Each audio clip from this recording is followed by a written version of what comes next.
same action, however, as a noumenon, is not under the rule of that which happens in myself, and which must be represented through another determining reason and connection, except in a good will. Their objective necessity, which is a freedom from physical causes, is at the same time a subjective one. In the case of an evil will, on the other hand, since it is will after all and not nature, all its actions are objectively impossible and subjectively contingent. Because this contingency is the condition under which an objective law, in whose regard an action can be represented as evil, can be sought. And in itself evil action, which therefore should not be done, is evil precisely because we do it without an objectively sufficient reason, and the will is evil because subjectively it is not determined through the very same rule. Immanuel Kant.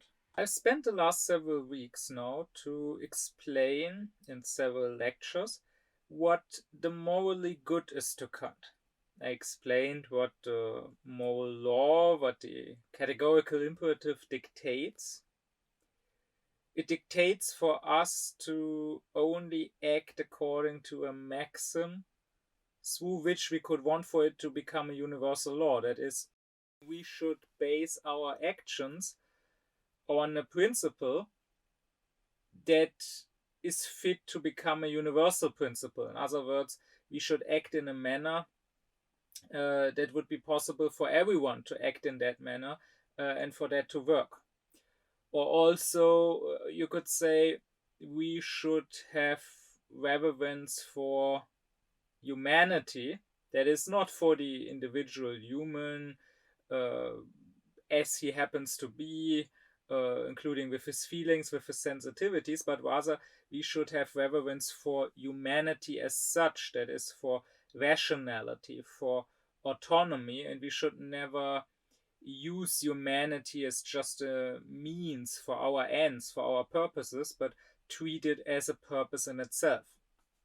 Or thirdly, we should act as part of a universal kingdom of purposes that we inhabit with all other rational beings, and we should act as if our will were to be not just a member of that kingdom of purposes, but as if through our will we would give the law for that kingdom. And we should give such laws that would work, that would create a harmonious kingdom of purposes between all rational beings. And I explained how these actions that the moral law dictates, doing those actions is not enough. You can have legality in your actions without having morality in your will. I explained that to Kant what matters is not the actions as such and also not the consequences, it is the good will.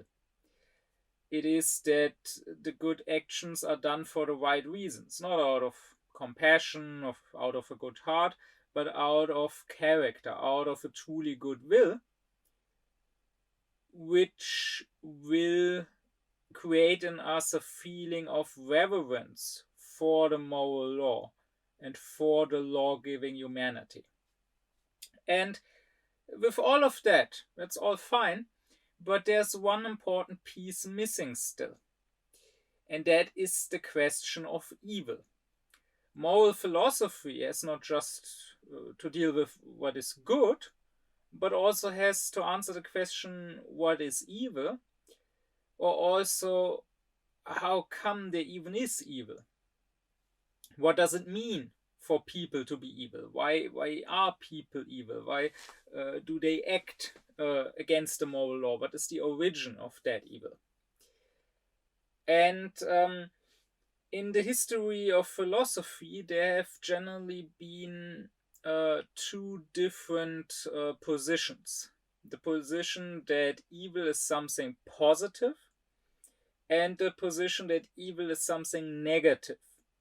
And of course, here in the scholarly language, positive and negative doesn't mean what it means in everyday language. It doesn't mean good or bad.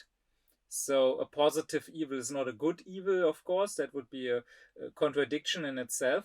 But rather, positive means that we posit something, that there really is something of its own. And negative would mean that there's just a lack of something, right? Think of having some sickness like COVID, for example. When you're positive, that doesn't mean that it's a good thing. It's probably a better thing to be negative in this case, but it means that COVID is actually there in your body. So, theories of a negative evil would claim that there really is no evil as such. There is no evil principle that is opposed to the good principle. Rather, evil is just a privation. It's just a lack of goodness. Kind of like how there is no cold as opposed to warmth, but rather, or no darkness as opposed to light. Like there's no positive darkness, right? There's no body that emits darkness like a body like the sun may emit light, but rather darkness or coldness are just lack of light, lack of warmth. And the same would be true for evil, being a lack of good. While the other position would claim, no, there is a positive evil. There's an evil principle opposed to the good principle, like there's a devil opposed to God or whatever. And in this old discussion, Kant says it's not enough to say that evil is just a privation, just a lack of goodness. Because if goodness is a positive principle, if it really is something, then it can only be opposed by something, by another positive principle. Goodness, after all, to Kant means having a good will. And the will, I explained all of that in previous lectures, particularly the lecture on the good will and the good deeds. The will is just practical reason. So any creature which has reason, which has practical reason, would have to have a good will, would therefore be a good being. And if we only had this, if we only had practical reason, if we were pure rational beings, such as God is, then we would be good. There could be no lack of goodwill. If there was nothing opposed to the goodwill, there would only be the goodwill, and we would be fully good. We would not even be capable of doing anything evil or wanting anything evil. So there must be something, some positive principle opposed to this positive principle of goodness, Kant says. The question now is, of course, what is that? And there seem to be two candidates. There seem to be two possibilities that again have been suggested in the history of philosophy. One possibility would be to say, okay, like goodness is based on a good will, evilness is based on an evil will. People are evil because they have an evil will. This, however, Kant says, is not possible. Why is it not possible? Well, what would an evil will mean? An evil will, that would mean truly the opposite of a good will. So, what is a good will? I explained that in the lecture on the good will. To Kant, the good will is the will that wants what is good simply because it is good. So, not for any other reasons. Right? If I want to save someone's life who's about to die, but that someone happens to be my beloved wife or my beloved brother, and I want to save that person out of my love. But if it was a stranger, I wouldn't want to save that person. Then my action may have legality, that is, it may be in accordance with the moral law, but I'm not doing it for moral reasons. Only if I want to save that person's life because it is the right thing to do and for no other reason, only then am I good. So the goodwill is a completely supersensual principle. There is nothing sensual about it because once again, it is pure practical reason. And we have goodwill if we don't let our sensuality, our sensual desires dictate, but rather we let practical reason dictate. Meaning,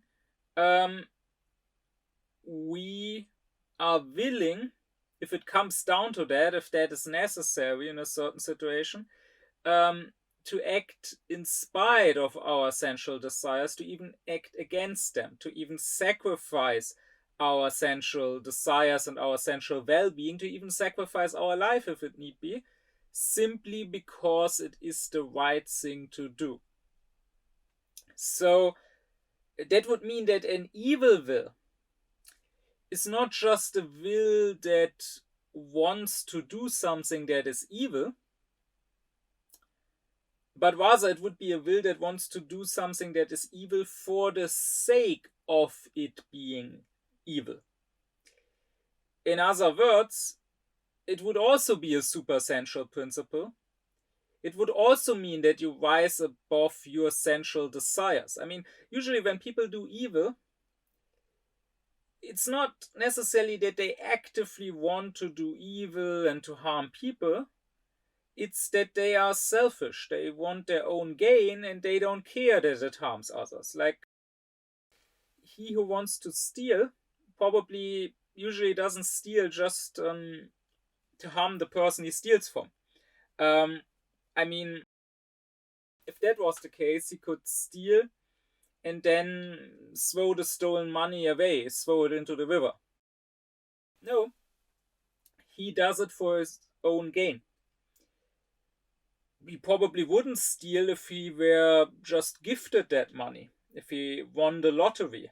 So it's not that he wants to harm that person, it's just that he doesn't care if in pursuing his own goals he's harming another person. Likewise, the rapist might not rape for the sake of hurting someone. He just wants to get off. He does it out of lust, maybe. And it is just that he doesn't care if him getting off causes harm to others. So that is not an evil will as such. That is certainly a lack of goodwill. That certainly means not caring if doing what you sensually desire harms others. That is only caring for whatever benefits you, but precisely for that reason, since you care about what benefits you, not about evilness as such, it's not an evil will. An evil will, once again, would want evil just for its own sake, and would, just like a good will is ready to sacrifice its own well-being for goodness, an evil will would be willing to go out of its way to sacrifice its own well-being, maybe even if its life, if it had to, for the sake of evilness. And such an evil will, Kant says, is too much. That cannot be ascribed to humans. That would not be a human will. That would be a devil's will. I will mention that Kant does say there are three vices that he calls devilish vices amongst human beings. Those are ungratefulness, envy, and Schadenfreude or malice. And he calls them devilish vices because they really seem to be about just harming someone else for its own sake, even though you don't benefit from it, right? Like other vices, um, like greed. Sure, when you are greedy, you might harm others in the process. You might steal from others, or you might be stingy and not give to others when you should. Um, but that is really still a vice that benefits yourself. You do it for your own gain because you want to get money or to keep your money. But when you have, let's say, Schadenfreude, so somebody else gets harmed and you are happy about that, it really doesn't benefit you. It just harms the other person. So that seems to be a devil-like vice. But even those three vices, Kant would say, only seem to be devilish. They can be psychologically explained. It is about some sort of gain after all. I will get into that at a later point when I get to Kant's anthropology. But in general, such a devilish will cannot be ascribed to humans. And I will mention just in passing that it can also not be ascribed to the devil. Kant is not just saying that an evil will cannot be a thing in human beings, it cannot be a thing at all. Because, once again, what is the will? The will is practical reason. Now, what does the good will want? I discussed it in the lecture on the moral law and the categorical imperative. That the categorical imperative is really just about being consistent, being in unity with yourself, not self-contradicting. I said there it's really just a principle, the logical principle of contradiction applied to the practical, applied to action, right?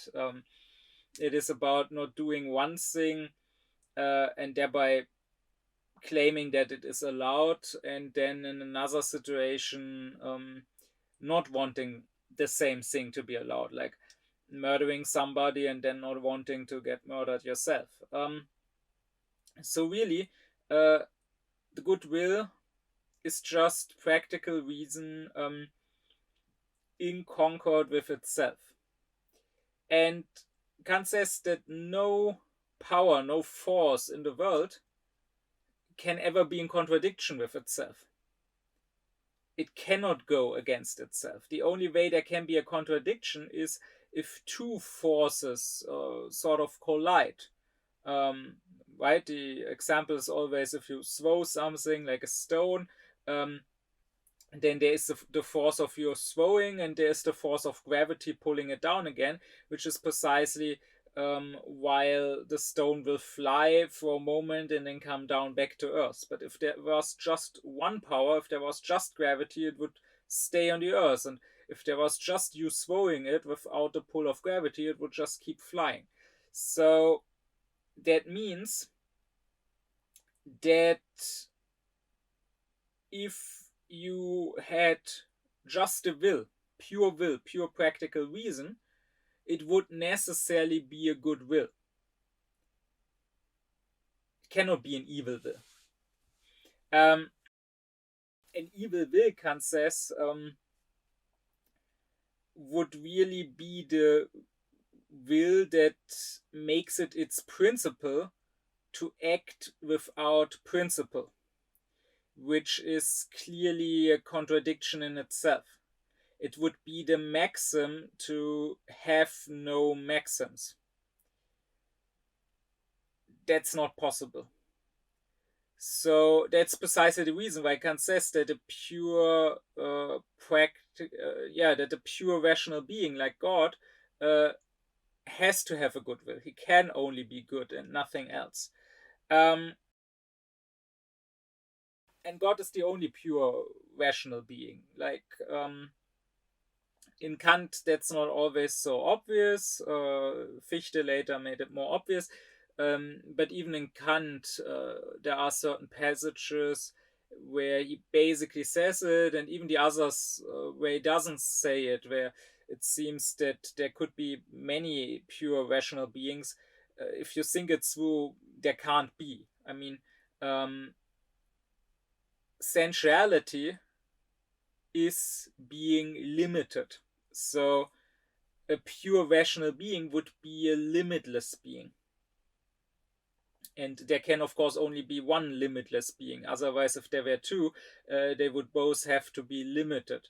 The one would have to end where the other begins. So it can only be God. That means that doesn't necessarily mean that there can't be some sort of higher beings as compared to humans.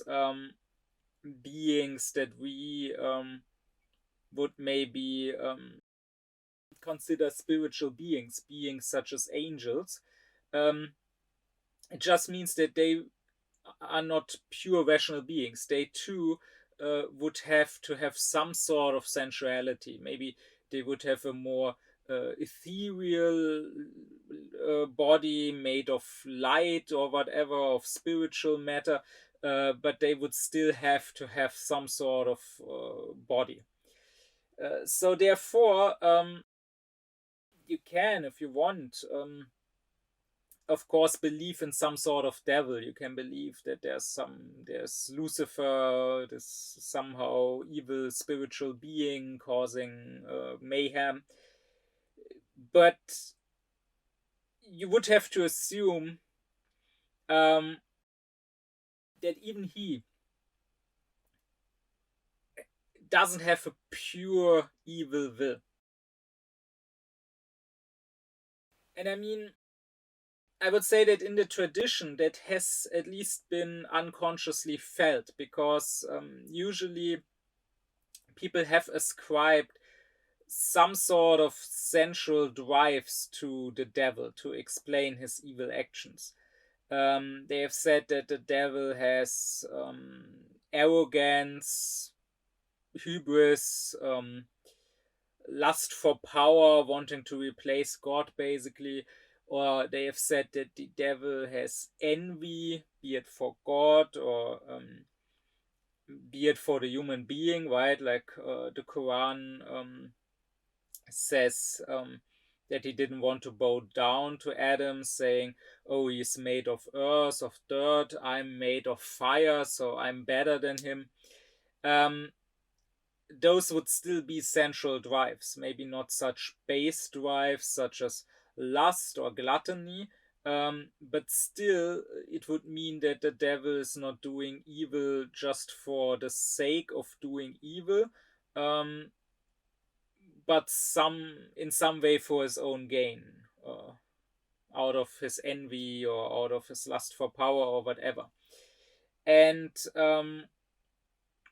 this would also mean, if you think this through, if the devil, if there even was such a thing, does not have a pure evil will, then the only logical conclusion would be that the devil doesn't have to be evil, that the devil too could aufklär himself, could become good, that the devil too could find salvation, which would be what the church father Origenes, for example, claimed, that in the end, everyone, even the devil, has to be saved. But be that as it may, this is the reason why, according to Kant, there cannot be an evil will, not just in human beings, but not at all. So, how then to explain evil? what then would be the principle that opposes the good principle of the good will? Well, the other suggestion would be that it would be our sensuality, right? That our sensual drives, so to say, pull us uh, into another direction, away from what would be good, what we should do. So, someone, let's say, wants to be faithful in marriage, but his lust is stronger, or he wants to help those in need, and if he lives in Nazi time, he wants to help the Jew who seeks refuge. But then his sense of self-preservation and his fear is stronger, and so he doesn't help. Well, this position is true in some sense, in the sense that without sensuality we could not be evil. Sure, once again, God as a pure rational being only has the goodwill, and since no force can contradict itself, so since the will cannot be in contradiction with itself, since it cannot want evil, and since there is nothing else besides the goodwill, so there is nothing else that could make God want anything else, that could make God go against what he wants. He cannot want evil, he can only want good. Um, Only a being which doesn't only have the will, but which has sensual drives, and those drives, as driving springs, can determine that being's choice to pick illegal actions, actions that are against the moral law. Only such a being is capable of evil. That much is true. But this position, that it is sensuality pulling us away from what is good, that would basically be the Christian position, right? So that position is very, very ingrained in us because it has reigned over us in the West for 2000 years at least.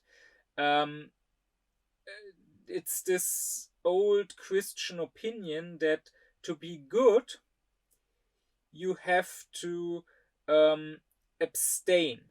You have to. Goodness is about asceticism, right? It's about the death of the flesh. And the devil is the one who offers luxury and wealth and riches and lust and gluttony and power. So you have to withstand that, and you have to flee the devil, and you have to flee the pleasures of the world that could ensnare you, and you have to go into the desert as a hermit, or you have to go into the monastery as a monk, and you have to whip yourself, you have to fast, to kill off the flesh and the fleshly desires. And this went really far. People nowadays have largely forgotten, because we are so disconnected from, at least consciously, from that Christian tradition.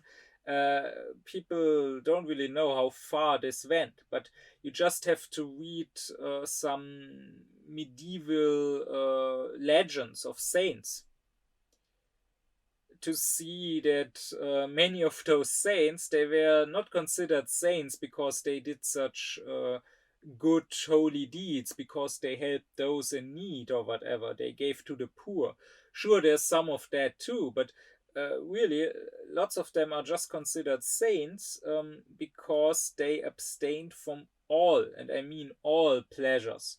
Like there are stories where some saint fasted so much that he or she um, couldn't even get up anymore out of weakness. They were just lying around in their cell in the monastery, and that is considered very saintly. That is considered holy. That they didn't eat at all. That they made themselves completely useless. So this this old Christian tradition would say, as an explanation for evil, that yes, as the Bible says, the spirit is willing, but the flesh is weak. So the flesh pulls the spirit down, so to say. And as Nietzsche has shown, in spite of all the secularization, we are still very much in that Christian tradition. We may have become theoretical atheists, rejecting the Christian dogma in theory, but practically, without realizing, in their values, in their judgments, in their outlook on life, people are still very much influenced by this. Um, so this is still how we often look at good and evil, saying that the desires, the flesh, they just were stronger. Um, they just pulled me away from my good intentions. And this doesn't even just go for morality. This even starts in the pragmatic realm. So where it's not about what is morally good, but what is good in the sense of useful. So, for example, when it comes to health, right? People will say, "Oh, I have the intention of eating more healthy, eating less sweet stuff or less fat stuff." Or I have the intention to do sports and to work out, or I have the intention to stop smoking, but I can't bring myself to do it. My desires are stronger. I always end up doing it again. This position, for the longest time, seems to also have been Kant's position. Even his main works on moral philosophy, the groundwork to the metaphysics of morals and the critique of practical reason, uh, they can still be read in that way. Only very late, like about 10 years before his death, in his religion in the bounds of reason, um, only there he shifted his position and realized that that previous position wasn't enough. Because this position, Fichte would later say that it is on the second level of consciousness.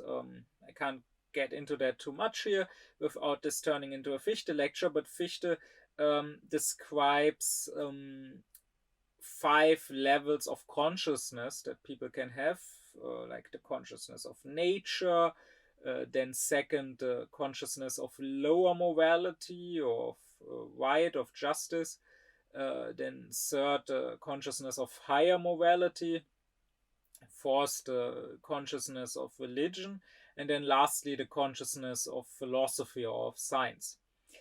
And it is only the second level where you believe that there is nature. Like the first level is just focused on nature and doesn't care about morality, just does his whatever his nature, his desires demand. And then in the second level, you realize that there is a moral law that you should follow, that should have precedent over your natural desires, but you still believe that all there is otherwise is nature with your sensual desires included. And so those two now oppose each other. And so you are now of the opinion that It is about suppressing your nature to a degree, doing some sort of asceticism, some sort of abstaining, and forcing yourself to rather follow the law. And now it could, of course, happen that this doesn't work, that your nature is stronger. But disposition, this can't be it, both for theoretical and for practical reasons. If we look at it just theoretically,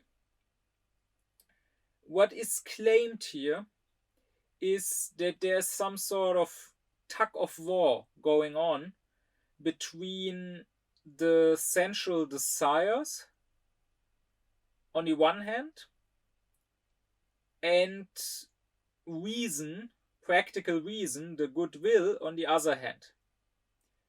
And then either one side or the other side manages to pull more strongly and to win, right? That is what is meant, apparently, when the Bible speaks of the spirit being willing but the flesh being weak. But if you think about it, sensuality and rationality are two completely different things of completely different qualities, so they cannot interact directly. I mean, let's stay with the analogy.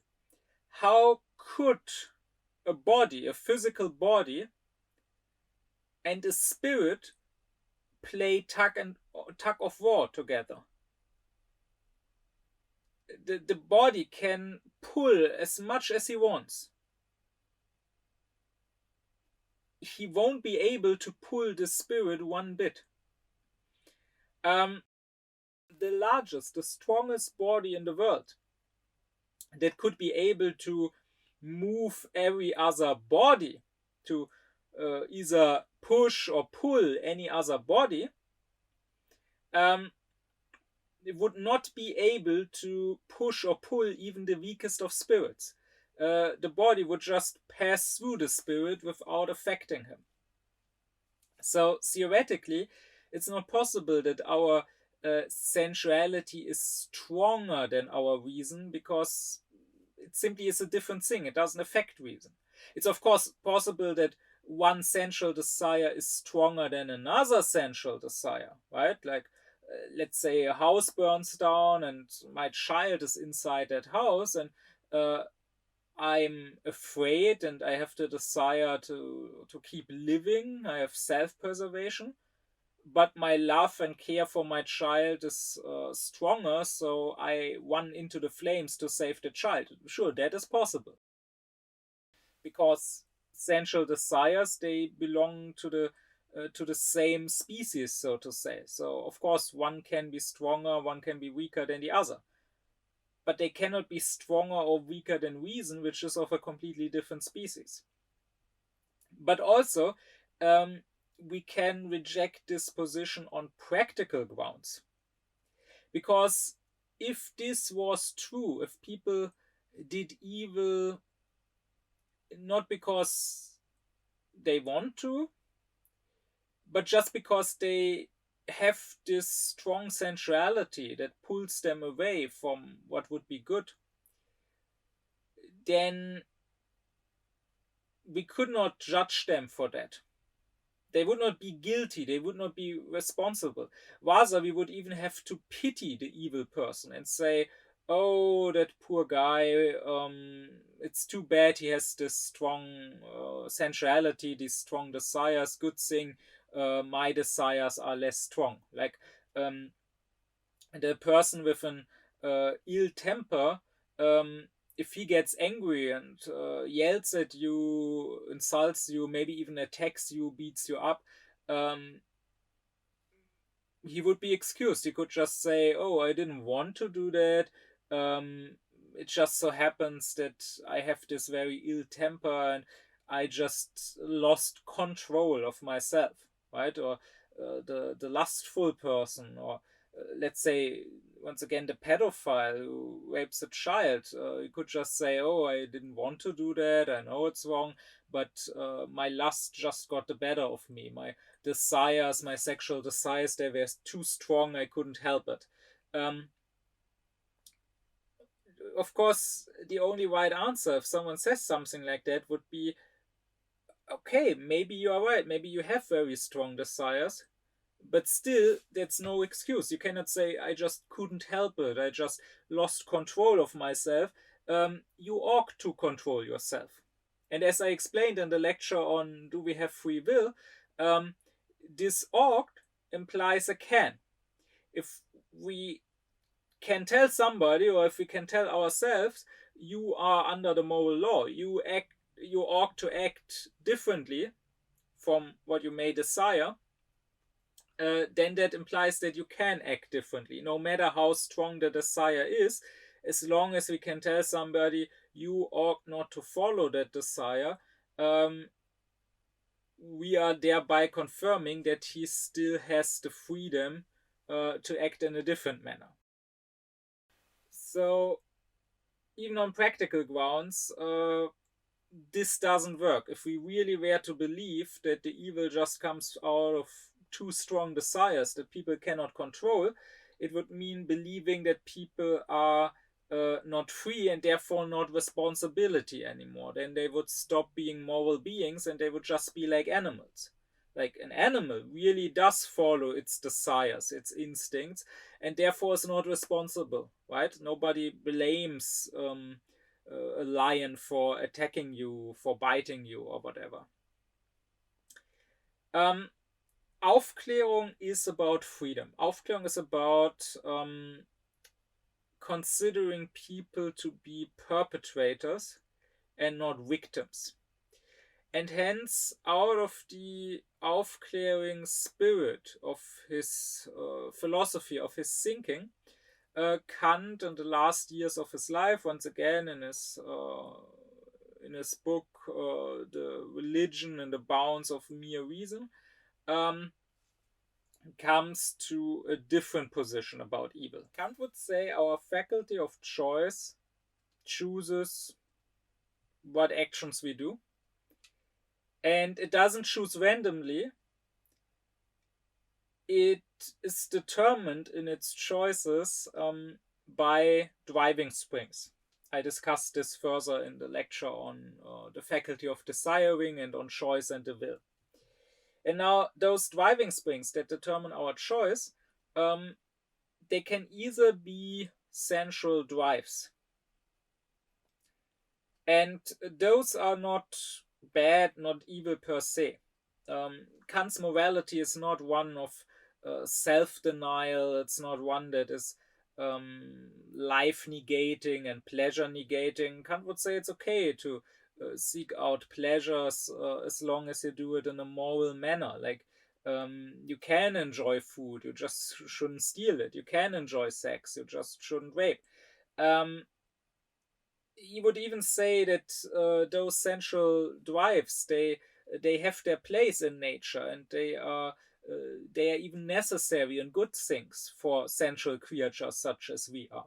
Like it's good that we can be hungry because we do need food to survive, right? If we didn't feel hunger, we would probably starve. So you should listen to that sensual drive of hunger, and you should eat. But then the other driving spring that can drive our choice can be the moral feeling of reverence, which I discussed in a previous lecture. If we have the goodwill, it means we have reverence for the moral law, and out of that reverence, we will do whatever the moral law dictates. Now the issue is that both of those can collide in some instances. They don't have to. They can even align, like it may be that the moral law dictates that I help a person in danger, and I also happen to love that person, so I also have a sensual drive to help that person. But they can, of course, collide. There can be situations where my sensual drive and my moral duty are in contradiction with one another. And now the question is, what is my maxim? So, what is the subjective principle that I gave myself according to which I make my choices? And my maxim can be that if there's a collision, the moral law takes precedence, the moral law comes first. I will do my duty even if I have to go against my sensual drives, then I'm good. Or my maxim can be, I always want to do whatever is to my advantage, even if it goes against the moral law. If doing the moral law can align with whatever my sensual desires are, then okay, I may also follow the moral law.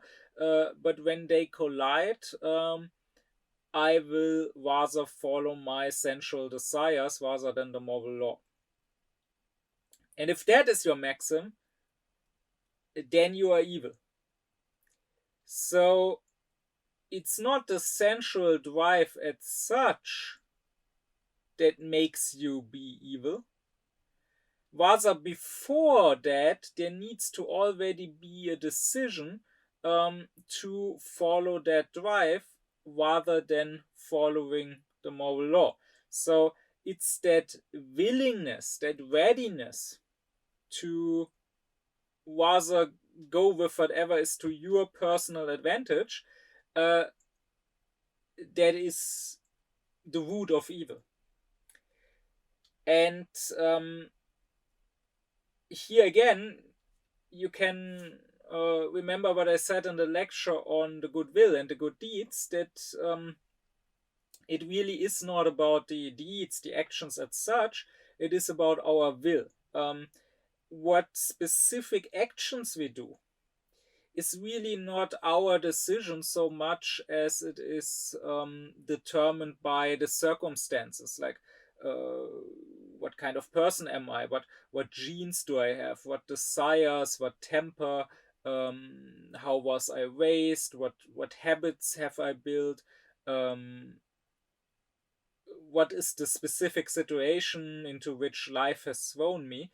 And so I might be an action which is very evil and causing great harm, or I might be doing an action which is just a very small offense and causing little harm. But that is not the point. At the root, in both cases, I can be equally evil. It's just the circumstances that made me act more on it or less on it. Like if my maxim is that I will always go with my advantage, even if it may harm others, then in some situation, some company, some tourist company might offer a discount for some flight, and I will just take that flight because it's cheap without thinking about what it does to the climate. And in another situation, I might be living in the Nazi times, and my Jewish neighbor may be deported, and the furniture of that neighbor is now sold at a cheap price, and rather than protest, I use this opportunity to get the good furniture for a good price. I didn't pick these circumstances, but what I did pick is a priori how I would react to these circumstances. What I did pick is that I would go with my advantage, no matter whether others and their rights are harmed or not. And picking this, that is what is evil at the root, what is radically evil. So Kant would say it's not that we have that we do evil actions out of our inclinations that incline us towards evil, but rather this only comes second.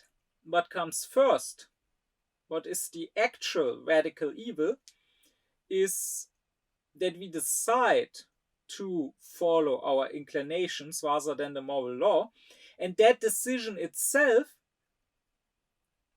cannot be something that our sensual inclinations have inclined us to do, because that would be a circle, right? It's the decision to even listen to those inclinations. So the inclinations, or listening to the inclinations, cannot have happened before that decision, because only through that decision did we start to listen to them. I mean, why did you pick this evil maxim to always do whatever is to your advantage? Because it was the most advantageous maxim? Because it was more to your advantage to pick this maxim rather than the maxim to always do your moral duty? Again, that's a circle. Only once you picked it did you make the decision, okay, my advantage matters to me. I will pick whatever has the biggest advantage. So that picking itself cannot be explained by the fact that it was most advantageous. And this is exactly why Kant calls this a radical evil. It's an evil that is not superficial, and it's not about how big or how small the evil is. Like the actual actions that come from it may be big and very harmful, or they will may be small and not so harmful, but it is an evil that is deep, an evil that is at the root, because this is an evil that cannot be excused in any way, that cannot be excused by your weakness, being weak in the face of your strong sensual desires or whatever, because it is the decision to even make excuses for not doing good. Because it is the decision to even be weak in the first place, to even give your desires the power over yourself. And this is why Kant famously speaks of a radical evil, which is a term that is often misunderstood, especially nowadays, because we don't really know what the word radical means. Radical nowadays is unfortunately used as a synonym for extreme. They are used more or less interchangeably, which is completely wrong. Radical and extreme have nothing to do with one another. Extreme means far outside, far from the center. But that could still be superficial. You can be at the surface and still far away from the center. Radical, on the other way, comes from the Latin word radix, which means root. So radical is that which is basically the opposite of the superficial, of the shallow, right? The radical, like the root, is deep in the ground. It is literally the root of something. So that is why it annoys me when people speak of, like, for example, political radicalism, which is usually not radicalism but extremism. Like, there is no such thing as a radical right. It's even a contradictio in adjecto, right? Those right-wingers, they are terribly superficial. They might be extremists, they might be very extreme in their views or even in their actions, like if they are terrorists or whatever, but they are certainly not radical. The same, of course, goes for the so-called radical left, or when there's talk of radical fundamentalists, like when people call the Taliban or the Daesh radical, they are not radical. There's nothing radical about them. They might be extremists. They might have extreme views and do extreme deeds, but that's not the same as being radical. It's a shame indeed that this wonderful word has gotten such a bad reputation, such a bad connotation. as Hannah Arendt says, it should be the good which is the most radical, which has the most depth. I would say that Aufklärung is radical, and being unaufklärt is by necessity the opposite of being radical. It is about being superficial. But back to evil. So when Kant says radical evil, he's not talking of extreme evil. Like, he wouldn't say that the evil of the Nazis committing genocide is really more radical than the evil of someone losing his temper and yelling at you, or of someone stealing a towel in a hotel. It is certainly by far more extreme, but that doesn't make it more radical. The radicality of evil is not about how bad, how extreme the evil actions are, but it is about this being an evil, which is an evil at the root of the human being, not at the surface, not just doing evil because there's a lack of goodness, but rather, no, there is a bad principle. There is an evil root in that person that makes him do evil.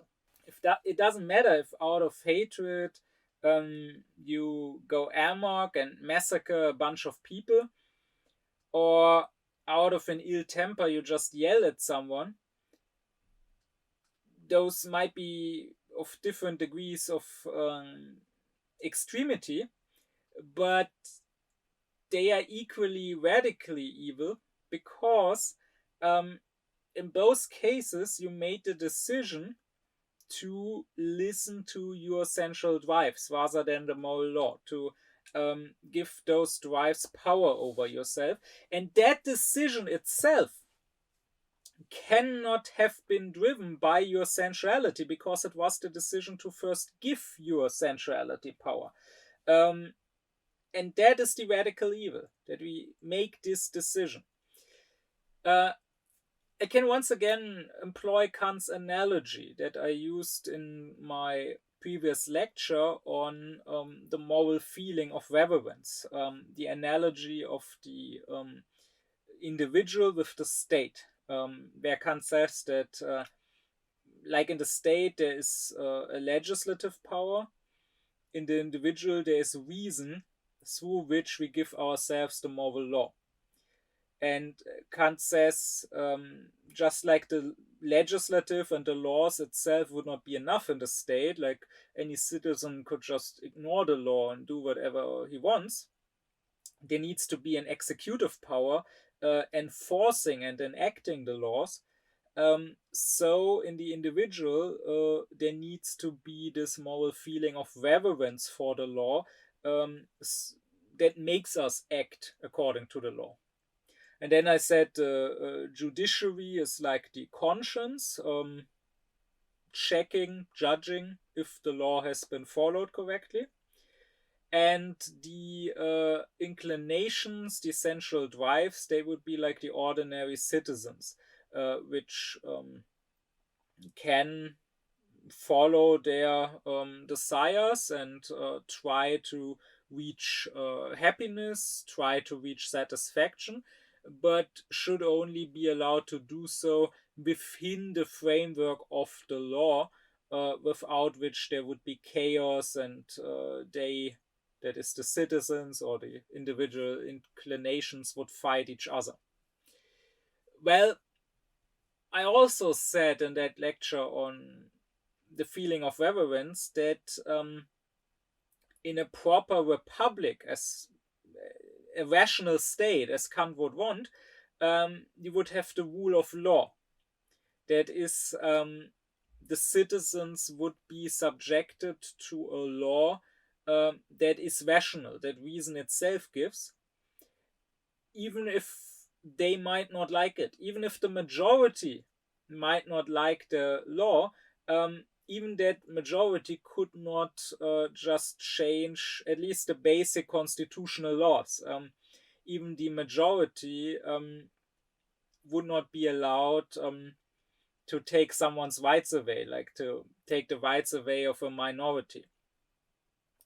But on the other hand, I said in an ochlocracy, that is when you have mob rule, the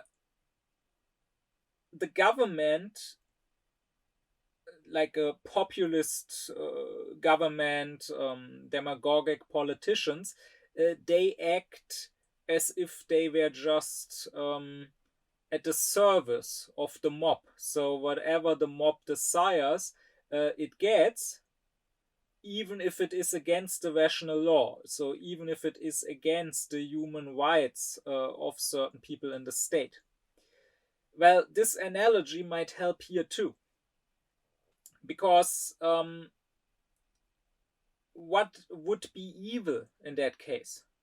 Like, what would be an evil politician, an evil government? The politicians may decide to just listen to the mob.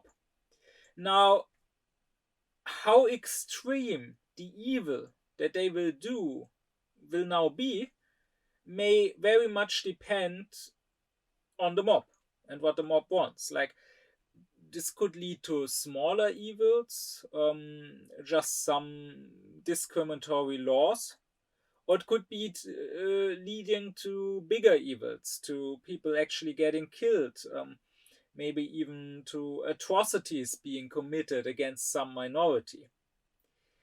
But the actual radical evil here would be the decision of those politicians in the first place to even listen to the mob, to at all take the mob's unreflected desires as more important than the law and than the human rights. Whatever those desires may be, however far those populist politics may go, that's not what makes this evil radical, but rather the decision of a politician. I will not ever go against the mob. I will not ever go against the majority. I will not ever go against those who scream the loudest. I will not stand for what is right, even if it is a minority position. I will not stand for the rule of law, even if the majority feels the law is a yoke that they want to throw off. But rather, I will give the mob whatever it screams for. I will only look at the polls, and I will only try to be popular. And I will not even try to shape the opinion, right? Like, at least here in Germany, the constitution actually says the political party's job is to take part in the shaping of public opinion. The constitution does not say the parties should just be at the service of the public and just follow public opinion, which is what they do, right? Because not just the actual Nazi party, but more or less all of them are populist parties that just look at the polls, look what people want, and then they see, okay, people want to they want to get rid of refugees, they want to get rid of immigrants, they hate Mohammedans, so we have to make laws against immigration. We have to try to ban the hijab. Or they see, okay, people want to ruin the climate, people want to ruin the future of their children, which I mean is a fact, right? This should not be a controversial thing to say. This is what people want.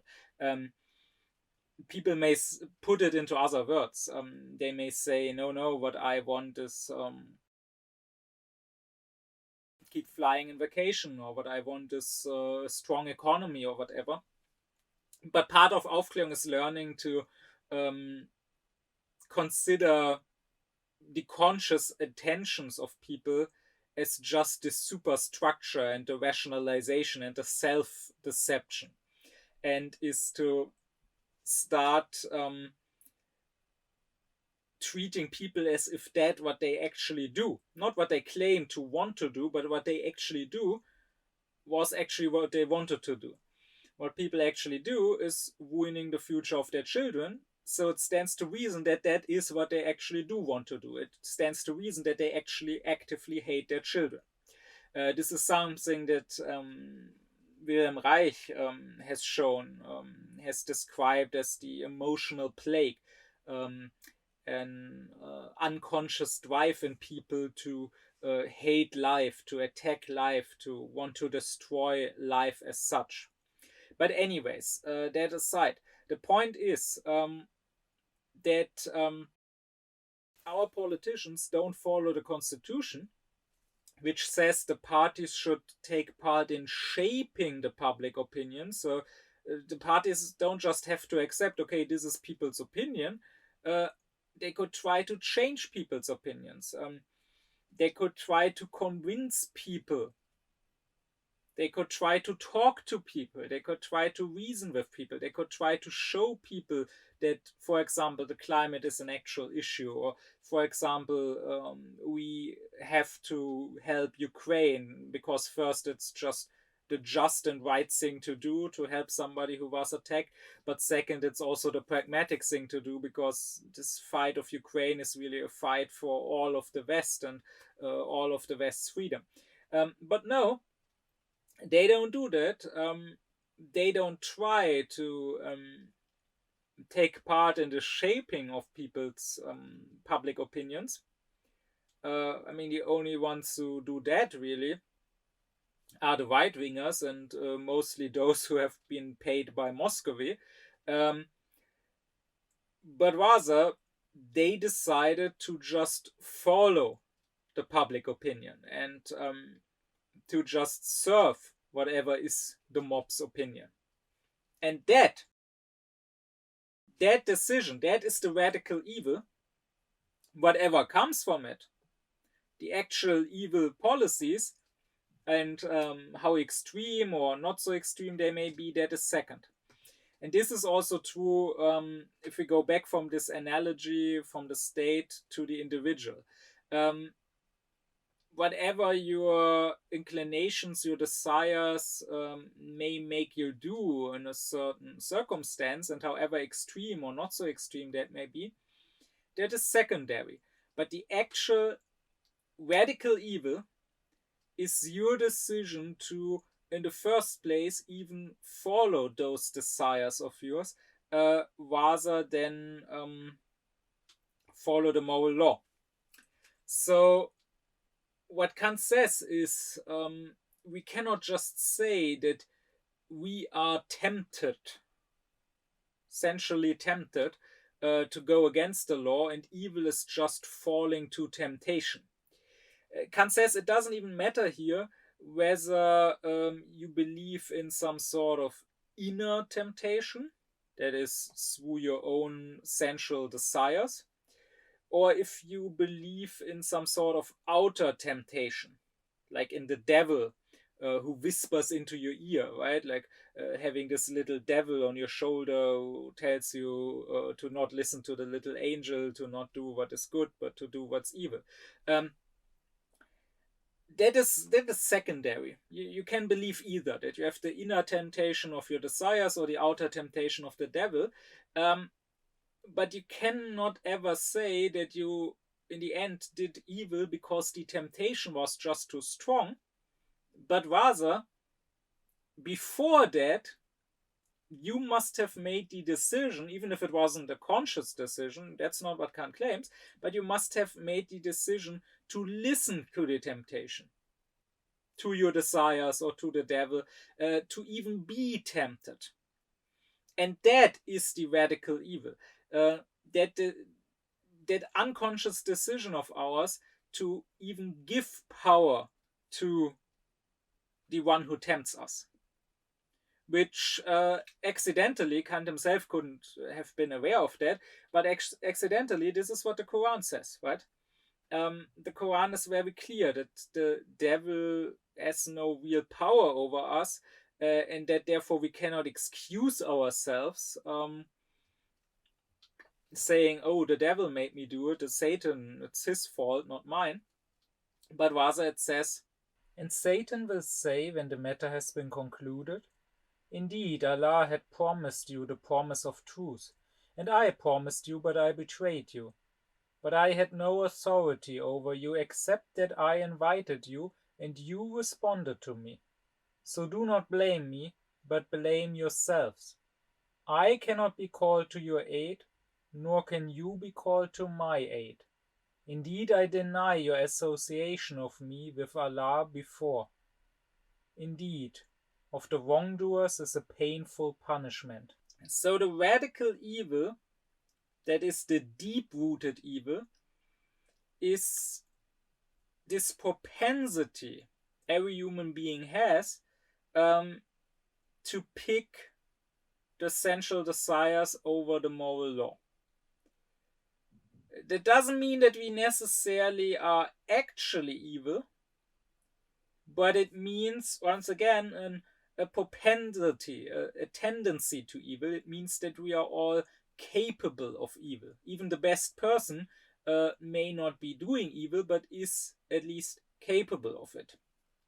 Here it's important to know that it's important to understand Kant's terminology, because you need to know that Kant has three different types of desiring that he differentiates.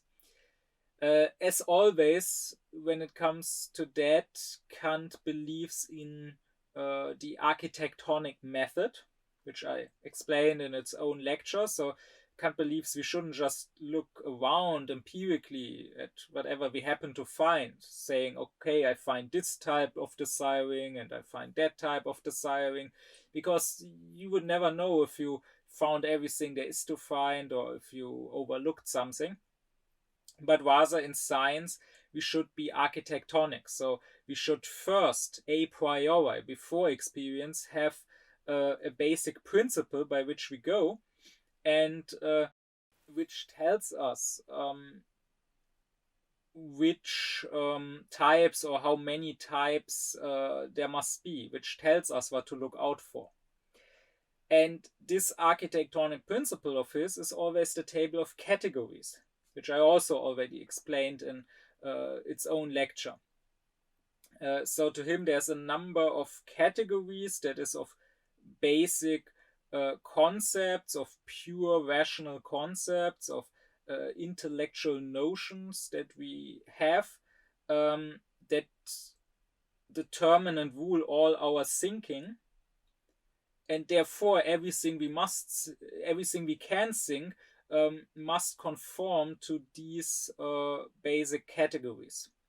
And when it comes to our desires, Kant goes with the categories of modality, which are, of course, possibility and impossibility, existence and non-existence, and necessity or contingence, right? Everything that you could possibly think of must fall under one of these three categories. You must think of it as either not actually existing, but being possible at least, or being impossible, or you must think of it existing or not existing, or you must think of it as necessarily existing or existing but without being necessary. So this also goes for our desires, which means that first we can have a propensity for something, by which Kant means that we don't actually desire it, but it is a possible desire. It is a desire that we could have, that under certain circumstances maybe could awaken or could be formed. Like if someone has a propensity for alcohol, for drunkenness, that does not mean that he is actually an alcoholic. It does not mean that he actually even desires to drink alcohol. Maybe he never did. Maybe he doesn't even know what it's like to drink alcohol. But if he has this propensity, it means that if he ever tried drinking alcohol, he would probably like it and want to do it again. And he was maybe at danger, if he ever started drinking, to become an alcoholic. But he could go his whole life without ever desiring it. I mean, he could go his whole life without even realizing that there is such a thing as alcohol if he's like on a lone island or whatever. And second, there is what Kant calls appetite. That would correspond with the category of existence. So that would be a desire we actually have, not just a possible desire, but an actual desire. But it could be like a one-time thing, right? Like maybe at the store they offer a certain fruit that you have never tasted before, and so now you're like, okay, I have an appetite for that now. I would like to try it. I now desire this, but then you do try it, and either you don't like it at all, so you never want to eat it again, or maybe you even do like it somewhat, but it's not that special, so you could eat it again, but you don't necessarily need to. Um, so you won't go out of your way to eat it again. So the appetite, and by the way, appetite is not limited, of course, to food. Don't be fooled by the word here. The appetite is a desire that we have in a given moment, but we could maybe have it again, or maybe we could never have it again. And lastly, corresponding to the category of necessity, there is the inclination. Because inclination to Kant is a desire that we don't just happen to have, but it is a desire that has become necessary for us.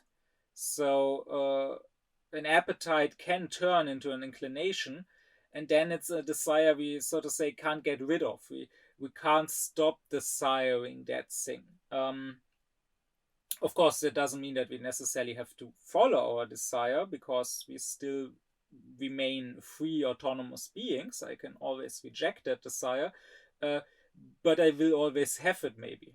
Like, I may have, being a sexual being, I may have an inclination towards women. That is, I will always desire women. When I see an attractive woman, I may always desire her.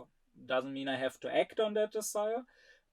Maybe I can, if I'm strong enough, I can go, if I make that decision that I don't, for whatever reason, I don't want to have sex, I can maybe go my whole life without sex, but I still will have this inclination all my life.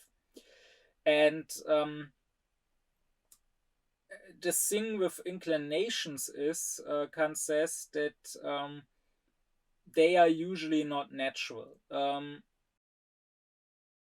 There might be some things that we are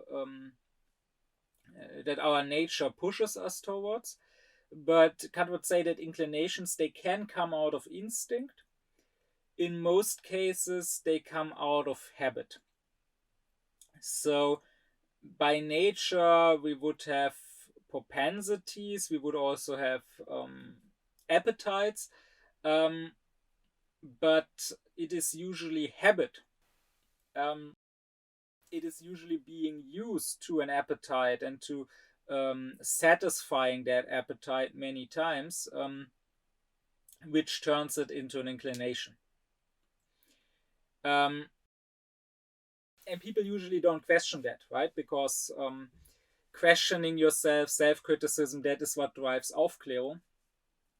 The unaufkläred people, they just accept things as they are. They accept their own desires as they are, and never question themselves. I talked in the lecture on what is freedom about what I call the liberal concept of freedom. And I said there that basically everyone today is a liberal in that sense, be they left wing, be they right wing. That this liberal concept of freedom is about just going with whatever you happen to desire and thinking you are free if you can get it, and you are unfree if you are prevented from fulfilling and satisfying your desire. But the liberals never want to question, where does this desire even come from? Should I even desire it? Is it a good thing? Is it rational to desire this? Or should I maybe try to go against this desire, or to stop myself from desiring this? Um, they don't ask themselves that. They are even offended when someone asks that question. They consider it a restriction of their freedom because, again, freedom to them means satisfying my desires, so I cannot possibly question them. So, really, freedom to them means what Kant calls the freedom of a turnspit. It is the freedom to be the slave of my own desires. And I mean, for example, take a question like eating meat or being vegetarian. Um, I have often heard people say, "Oh, I could not abstain from meat. I need to eat meat." Now, we could discuss whether you should abstain from meat, no matter for what reason, for the animal's sake, for the climate's sake, whether it would be rational to abstain. That's something we could have a discussion about. And maybe you have good arguments for saying that you shouldn't. It's not your moral duty to abstain from meat. Okay, fair enough. But that's not what you are saying. What you are saying is that you couldn't, that even if it was the rational thing to do, you could not bring yourself to do it. And for that reason, you refuse to even entertain the question whether it is rational to eat meat or not. You just say, no, rationality doesn't even factor in. This is my desire. I cannot get rid of that desire, so I want to keep eating meat. And I'm sorry, this is just pathetic. This means refusing to be a human being. This means being an animal. Because, sure, an animal has to follow its desires, its instincts. It cannot help itself. But as a human, you are more than that, or at least you're supposed to be more than that. You have reason. Just like we can ask you in an extreme situation, like if you are stranded with one other person on a boat in the ocean, you have a desire to eat. That desire drives you maybe to cannibalism, but like we could ask you in that extreme situation to use your reason to think, no, this would not be right, I shouldn't do this. Or just like if you had pedophile desires, we could ask yourself to use your reason to say, okay, but I mustn't act according to these desires, it would be wrong. Um, just like that, we should ask you to always, including, for example, when it comes to eating meat, to always question your desires and to always ask your reason, is this really the right thing to do, or should I reconsider this? And if you think about this, that's why I used this example. Okay, people may say, I could not abstain from eating meat, meaning it's my inclination, it's a necessary desire I have. But is this really even a natural inclination? Probably not, since there are vegetarians. So it seems that it is possible for human beings to go without eating meat. Um, and then you may say, I couldn't go without eating meat, but are you really eating meat? Like, are you eating any random animal? No, you're probably eating just a very small handful of animals. You're probably eating pork and beef and cotton. You're maybe eating chickens. But there are so many animals that you don't eat. Like, there are tons of bugs that you probably don't eat. That you probably would feel disgusted by if you had to eat them. But why is that the case? Because there are people who eat them, right? Like in Vietnam, they have this big maggots that are eaten alive while they are still wiggling around. Many people here in the West would probably find that disgusting, but clearly that is just because they have not been raised eating those live maggots. They have been raised on pork or beef, so they don't find that disgusting.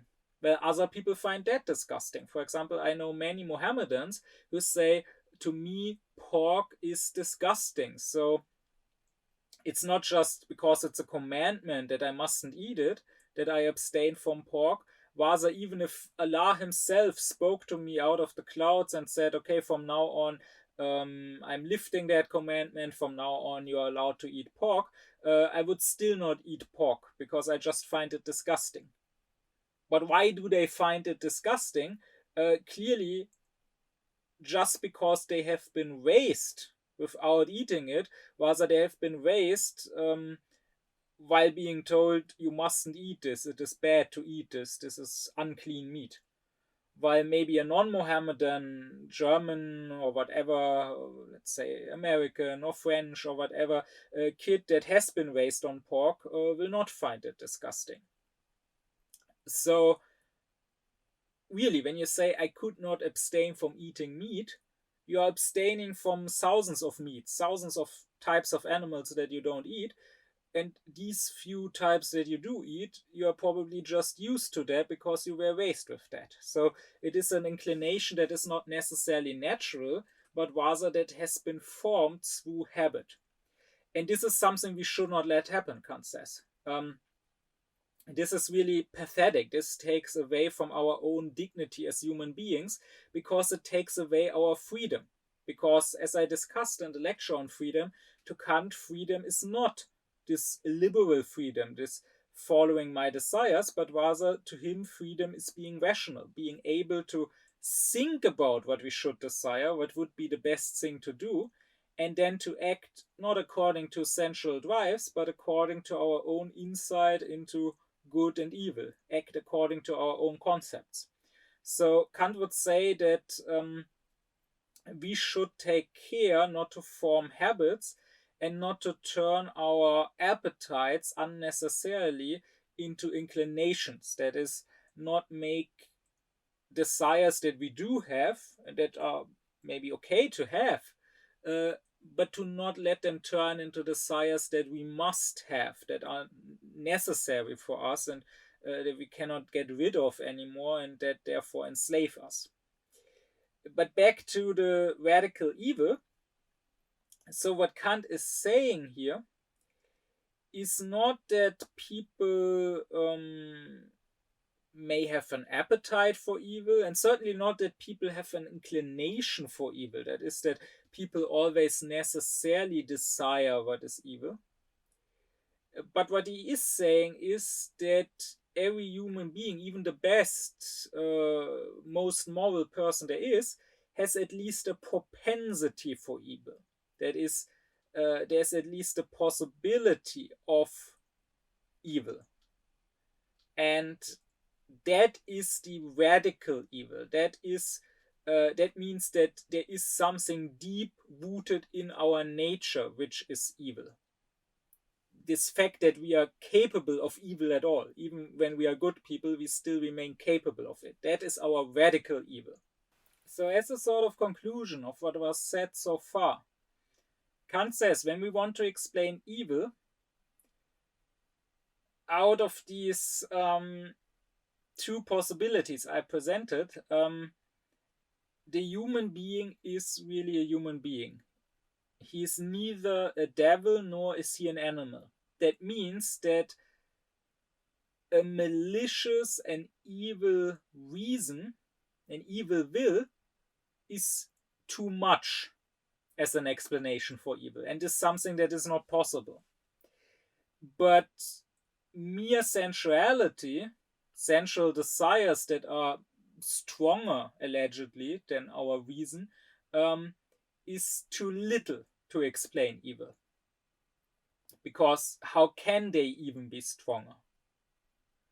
Rather, what Kant says is that the inborn, the deep-rooted and therefore radical evil that all human beings have is this propensity to follow sensuality rather than reason. And that propensity itself cannot be sensual because it comes before that, right? It's about making the decision to rather give in to sensuality, to rather give it power over you.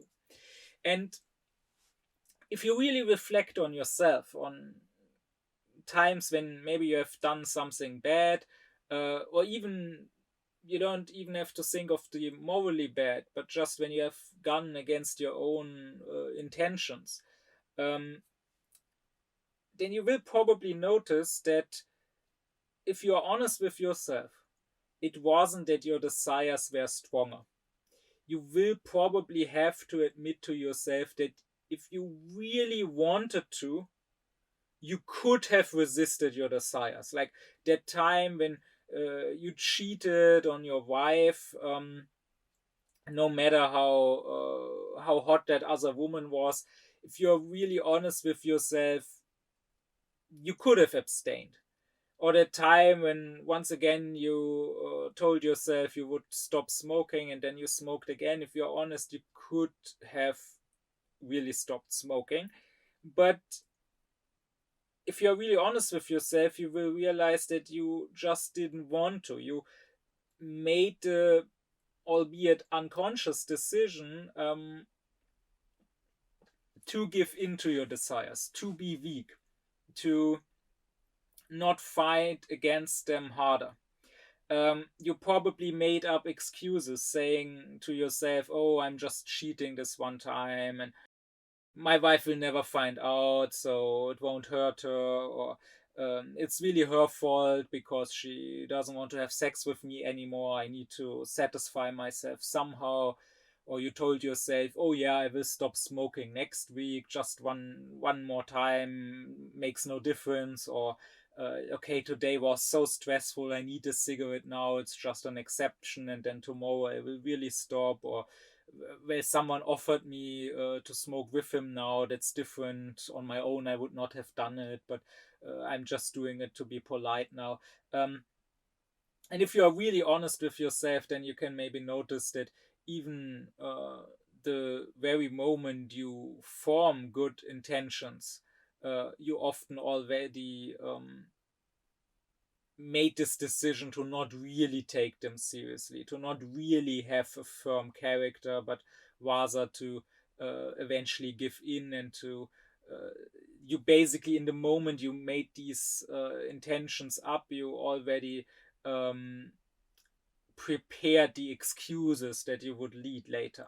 And it is this willingness to excuse yourself, this willingness to give in to sensuality when you didn't have to, which is the actual radical evil. It's not that sensuality is just so strong that it pulls you, rather that convincing yourself of that, telling yourself, oh, it wasn't my fault, my sensual desires were just too strong, that is itself part of this radical evil. That is itself part of excusing yourself through lies you tell yourself.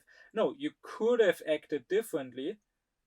You decided against it, and that propensity to again and again decide against it, that is what Kant calls the radical evil that is deep rooted in human nature. Radical evil is not about losing in the fight against your sensual desires. It is about secretly wanting to lose, secretly not really wanting to resist more. And this leads to an old question in philosophy, and that is the question whether humans are good or evil by nature. And the first position is one that was, for example, advocated by Rousseau, who is a thinker that had a big influence on Kant, that Kant appreciated a lot, that Kant considered one of the greatest geniuses of his time. And Rousseau says that by nature human beings are good, and it is basically just society which makes us bad. Society raises us wrong, gives us all sorts of unnatural desires for luxury goods, for status, pits us against one another, makes all sorts of creates all sorts of competitions with other people that would not exist in a natural state. And so really what we need is to go back to the natural state somehow, to take away the bad influences of society that sort of perverted and distorted the true good human nature. And this position of Rousseau's has more or less been the leftist position to this day, right? Leftist opinions and ideologies, they are always about more or less saying at the root humans are good. It's just that they are in the wrong society, like the socialists in the 90s and early 20th century. They would say, well, maybe many of the workers beat their wives and children, or they steal, or they are drunkards, but that is really just because of the terrible conditions under which they live. This is really just how they are raised without any education, how they have no economic perspective. And if we create a classless society without exploitation, if we get rid of capitalism, then these crimes will vanish. They are unnatural, really. Or leftists nowadays may say that even if crime statistics say that immigrants, that refugees, that black people, that Mohammedans, whatever, are more likely to commit certain crimes, that they may be more likely to rape or to murder or to steal or whatever, it's really not for genetical reasons. It's not something that you should explain in a racist manner, saying, oh, they are just more inclined to crime by their nature, but rather it is because of their socio-economic conditions. It's because they have no perspective in this society. It's because they are poor. It's because they are not given proper education. And if we just created a more equal, a less racist society, then this would change, right? Or if we just got rid of patriarchy and how it distorts sexuality, how it commodifies sexuality and women's bodies, and how it leads to objectification, then a lot of sexual deviance and sexual crimes such as rapes would just vanish. So that has always been more or less a leftist position. And then on the other side, you have someone like Hobbes, who has a more cynical view of human nature and says the human is the other human's wolf. Says that in the natural state, humans would not be good, but rather completely selfish, and there would be a war of all against all.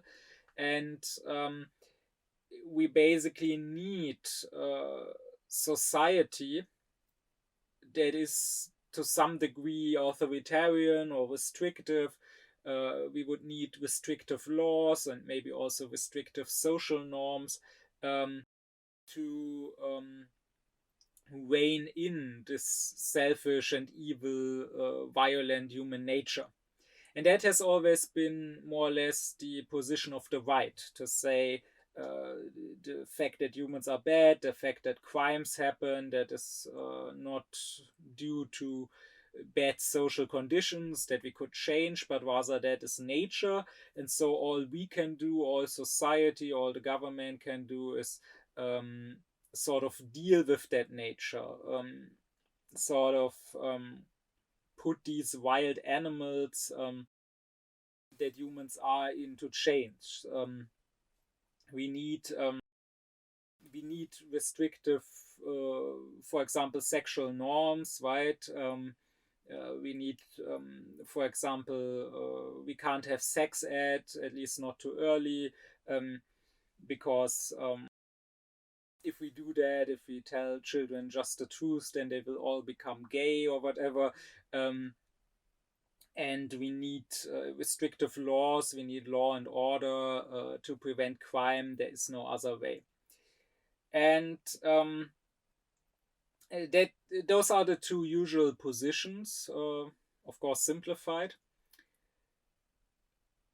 And I must say that a general issue when it comes to philosophy and people dealing with philosophy, and a lot of popular explanations of what certain philosophers allegedly said, a basic issue is superficiality. A basic issue, and that's not just here when it comes to Kant and what he says on whether humans are good or evil by nature. It's also when it comes to other questions like take a question like free will, and what does, for example, Nietzsche say about free will, or what does Nietzsche say about morality, or what does a philosopher say about God? Usually, the philosophers on a whole other level than the regular debate is. Usually, both positions in the regular debate are quite superficial and quite wrong. And if you are too superficial in reading a philosopher, if you make it too easy for yourself, if you just say, oh, in this debate he's on this side and therefore he's against the other side, you will completely misunderstand him, right? Like when people say, oh, Nietzsche is against morality. Okay, yes. I mean, technically, you can say that. Technically, it's right, I guess. But if you read that as, oh, therefore Nietzsche is for selfishness, therefore Nietzsche is for you just following your base desires and just doing whatever you like to satisfy your desires, even if it harms others. No, Nietzsche would say that's pathetic. Can't you do anything more with your life? So really, if you truly want to understand the philosopher, you need to be careful and you must go deeper. And that is true here too. Because Kant, despite his appreciation for Rousseau, he disagrees with Rousseau here. He says, no, it's not that humans are just good by nature and that they just get perverted by society and we just need to take away the bad influences to sort of get to the good core of humans. In a way, he does say that humans are evil by nature, but by that he doesn't necessarily mean, as Hobbes or many right-wingers might say, that humans have evil desires or even evil inclinations by nature. They just have a propensity for evil. That is, they are capable of evil. They are always in danger of doing evil. But despite that evil nature, Kant does not say that they just have to stay the way they are. That's a typical mark of unaufklärdness. Unaufklärdness always thinks of being and never of becoming. So for unaufklärdness, the status quo is just set in stone. It cannot be changed. While for Aufklärung, there is such a thing as change and development and progress. So Kant would say that by nature, humans are evil, and again, not necessarily actively evil, but they have this propensity for evil. And therefore, we mustn't just let them or set them back into their natural state. Here he goes with Hume against Rousseau. Hume, who says that no, goodness is not just there. We don't just need to prevent bad influences like on the child, but rather goodness must be cultivated. But Kant also believes it can be cultivated. It's not that because we are evil by nature, we have to always stay evil and can never become better. No, we can become good, but it needs work.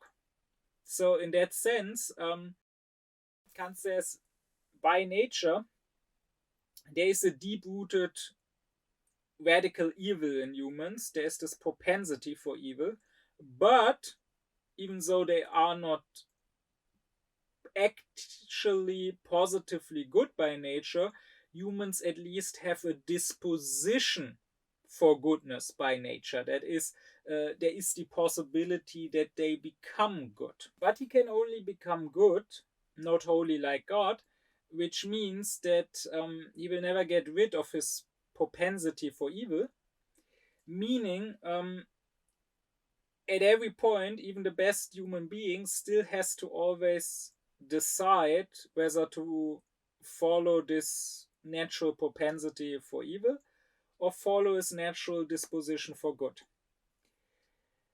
And Kant talks more specifically about what he calls the evilness of the heart. That is this propensity for evil.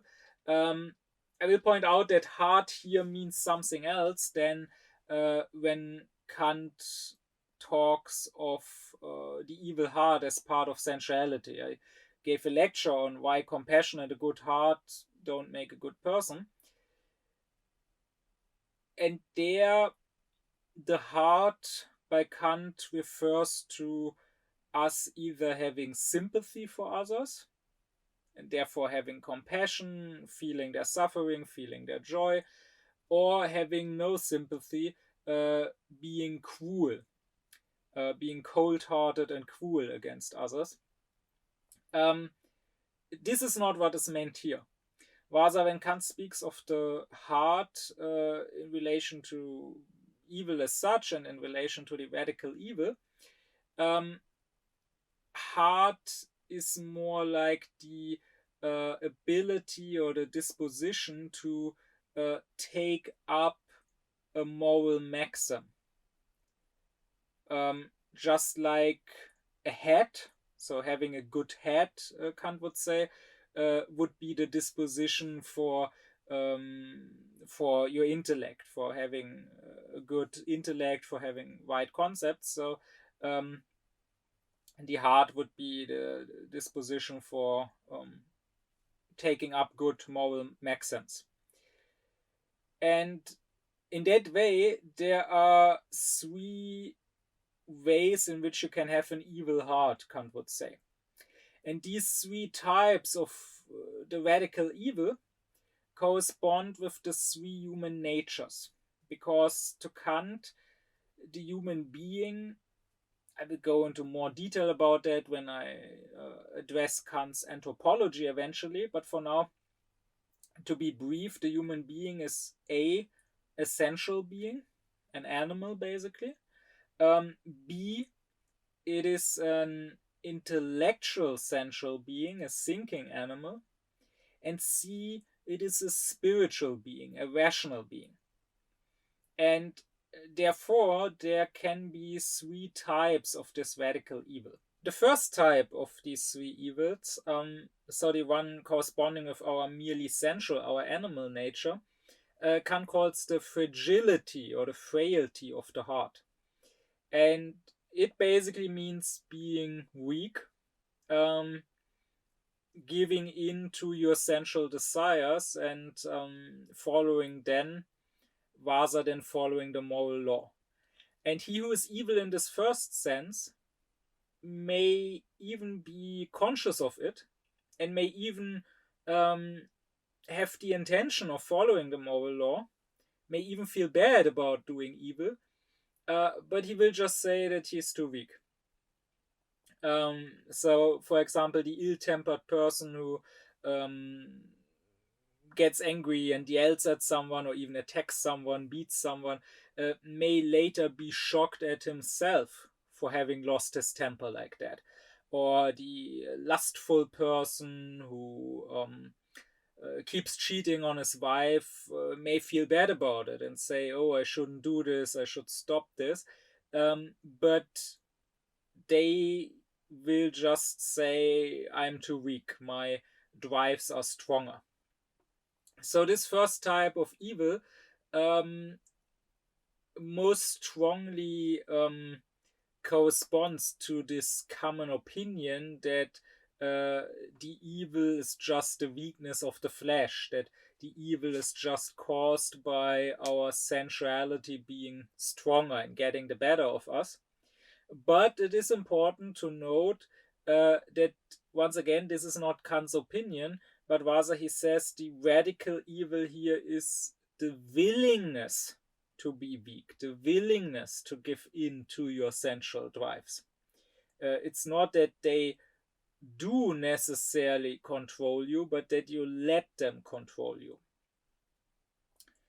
The second evil, the one that corresponds with us as being both sensual and intellectual, as thinking animals, so to say, is what Kant calls the impurity of the heart.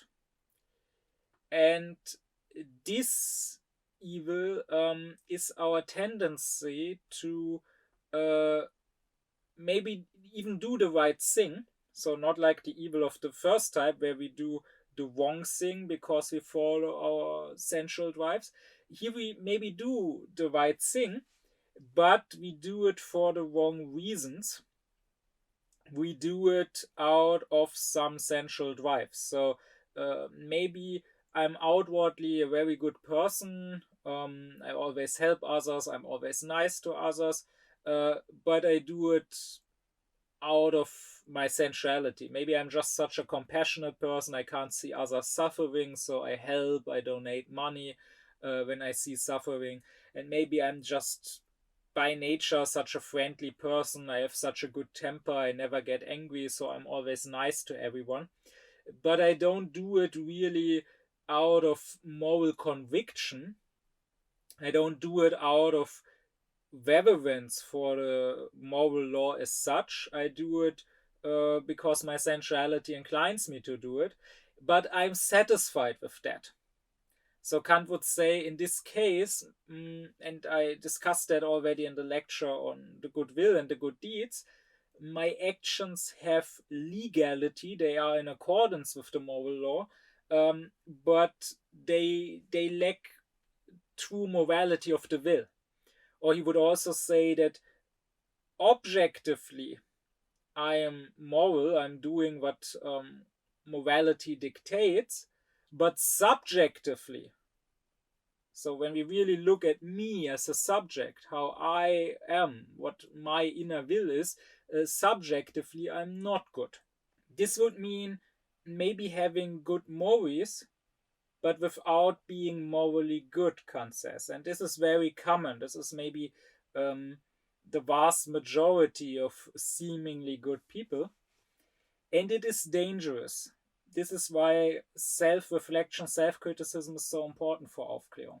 If you are just content with doing good deeds and therefore being able to tell yourself that everything's all right, you're a good guy, um, without really questioning yourself critically why you are doing those good deeds and whether you are really doing them out of reverence for the moral law, whether you really helped your friend right now because it was the right thing to do or just because he was your friend and you liked him, and whether you would really have done the same for a stranger that you don't happen to like. uh, that is very dangerous. I know people who seem to be the best, the most saintly people, even who seem to be very good, usually, and they do it out of their sensual nature, out of having compassionate wives and so on, and never question themselves and are content and even self-righteous about this, about being oh so good, and then something happens that makes them act in a different manner, like they are just good out of their sensuality, out of their compassion. So if their sensuality is affected differently, if you annoy them, for example, uh, then they can act in a really nasty and toxic manner, uh, and are not able to realize it, to question themselves, because once again, they don't ask if they really are acting out of reverence for the moral law. But most important is the third kind of the radical evil. So the one that corresponds with our super sensual, with our spiritual nature. This one Kant calls the perversity of the heart, or also the malice or the rottenness of the heart. And it is the propensity to take up maxims that are not morally good and to follow those not good maxims and to tell yourself that this is all right, to deceive yourself. And this is the true radical evil, right? The first two types of evil, I mean, fair enough. they can of course lead to bad actions, maybe even to very bad actions, maybe even to murder in some cases. Um, and the thing about them, however, is that you can do them, so to say, unintentionally, right? You can be weak, um, and follow your sensuality instead of the moral law, or you can do what the moral law dictates without really realizing or without really asking yourself if you are really doing it because the moral law dictates it, or just because you happen to also like doing this. Um, but this can happen unintentionally. But giving yourself a non moral maxim is something you do with intention, which does not mean the same as doing it consciously. It can happen very unconsciously, but still, it's a decision you make. And the evil of the first two kinds, you can become conscious of that, and you can want to change, right? You can afterwards feel bad about it and regret the fact that you acted, that you did something bad out of some sensual desire, or that you did the right thing but not for the right reasons, just out once again of a sensual desire. um, for that you can feel bad, and you can decide that you want to change, that you want to do better next time. But if you already decided to follow a non-moral maxim, and if you tell yourself into, if you deceive yourself into believing that this is okay, that this is morally all right, um, unless you stop deceiving yourself, unless you start being more honest with yourself, then there's nothing that can be really done about it. Then there's no way you can ever really become better. And that we are capable of this, Kant says, shows a deep rooted perfidy and a radical rottenness of the human heart. And even if it's not actively evil, it at least means complete unworthiness. It is this ability of ours to choose a maxim that is not morally good and to lie to ourselves about it, to um, betray ourselves. And this is the proper radical evil. This is basically what arises from the other two forms of evil. And this is basically what, because, right, the first form is that you are willing to follow a sensual drive instead of the moral law. The second form is that you are willing to be satisfied with having done what the law asks for, um, even if it is out of a sensual drive and not because the law asked for it. Well, the third is exactly that you lie to yourself about this. That you tell yourself, oh no, I'm not following my sensual drives. I'm not having other, let's say, selfish maxims, but rather I'm doing what I should be doing. I'm perfectly all right. And this is the one evil that can also not be excused, right? The first two, they have to do with our sensual nature. Again, they correspond either our nature as animals or our nature as thinking animals, but still on some level animals. Um, they are only possible because we have sensual drives that, in the first case, may drive me to evil actions, or in the second case, may drive me even to good actions, but still they are just actions I was driven to, not actions I did out of reverence for the moral law.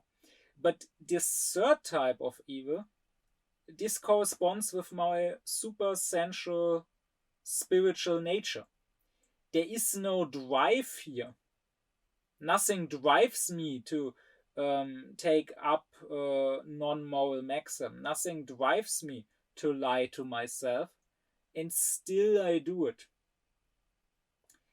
And often when Kant is discussed, I mean, when his theory of evil and the radical evil is discussed at all, which doesn't happen always, but even when it does happen, not enough emphasis is put on this third type of evil. Kant himself, when he writes about the radical evil, he does so, as I already mentioned in his book, The Religion in the Bounds of Mere Reason. There it is easy to think that, okay, there are these three types of evil and they are basically equal. But if you have a look at his notes, at the way he reflects about radical evil, there he is much more direct about the fact that the true radical evil is deceitfulness, is the human ability and propensity to do so, to lie to ourselves. This is also why truthfulness is so important to Kant. Like, again, people here are terribly superficial.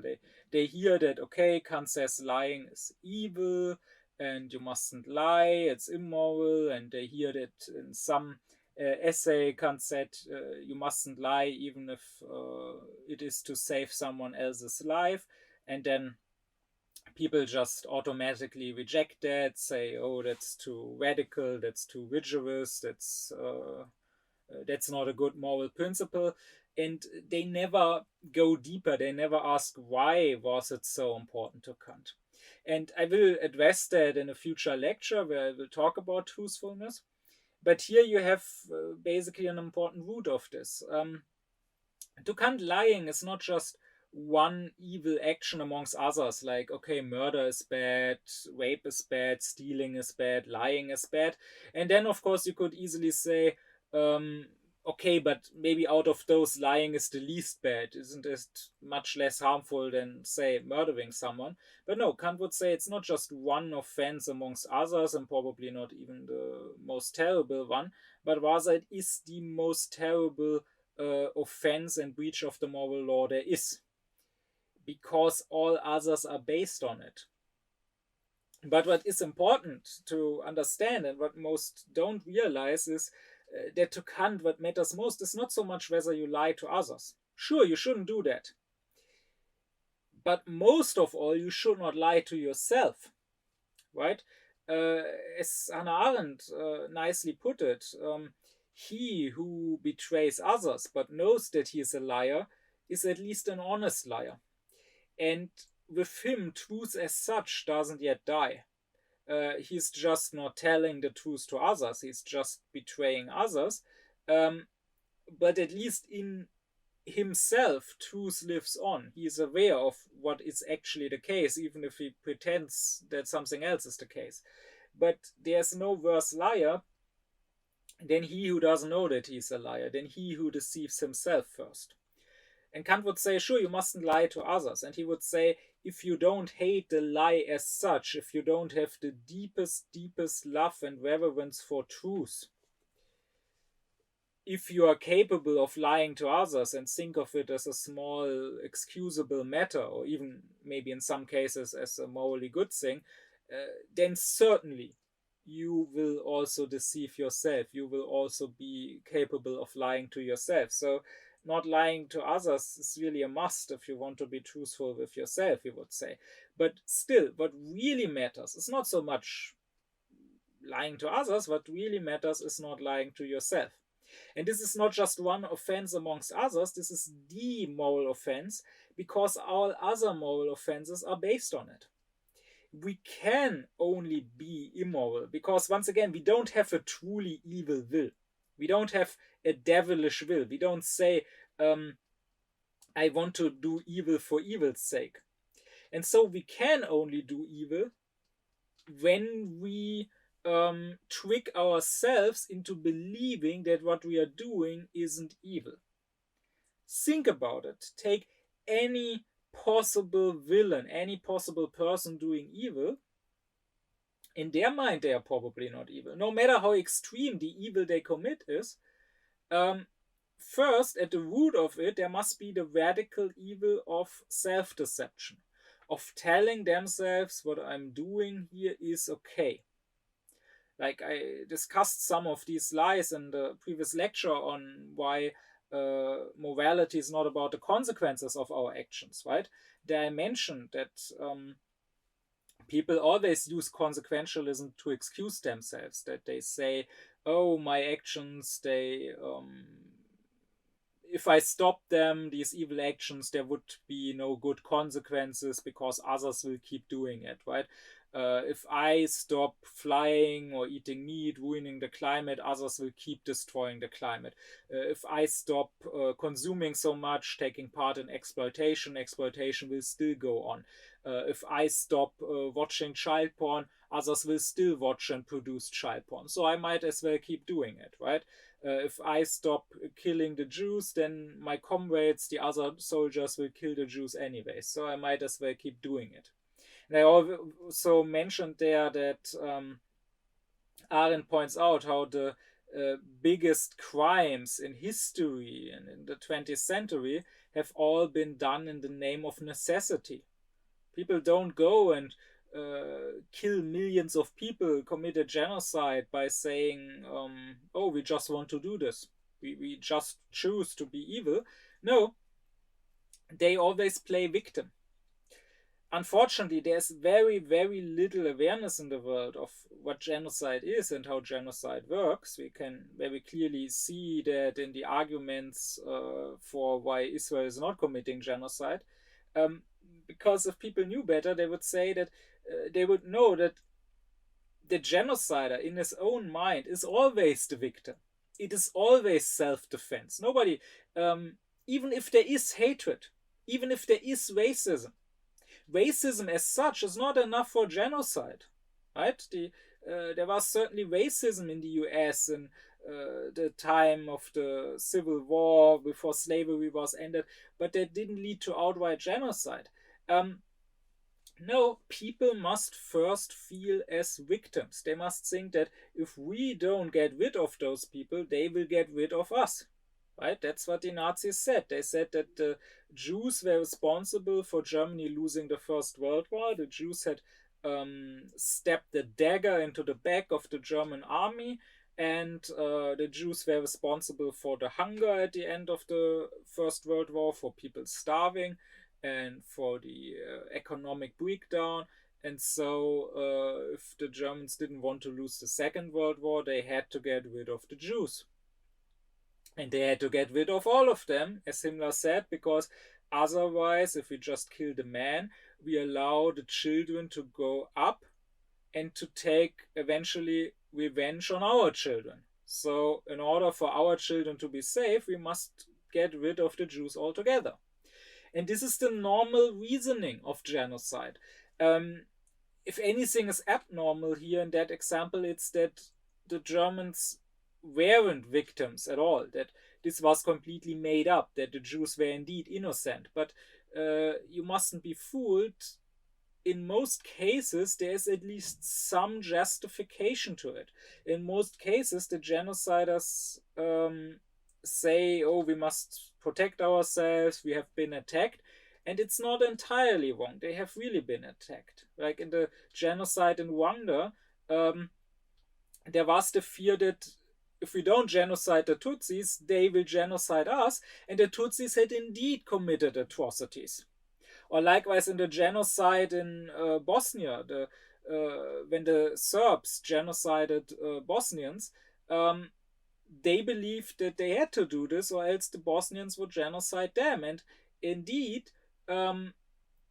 sometime before that, some half a century earlier in the Second World War, that had happened. The Bosnians back then had sided with the Nazis and had been so cruel, had committed such atrocities that even the Nazis had been shocked.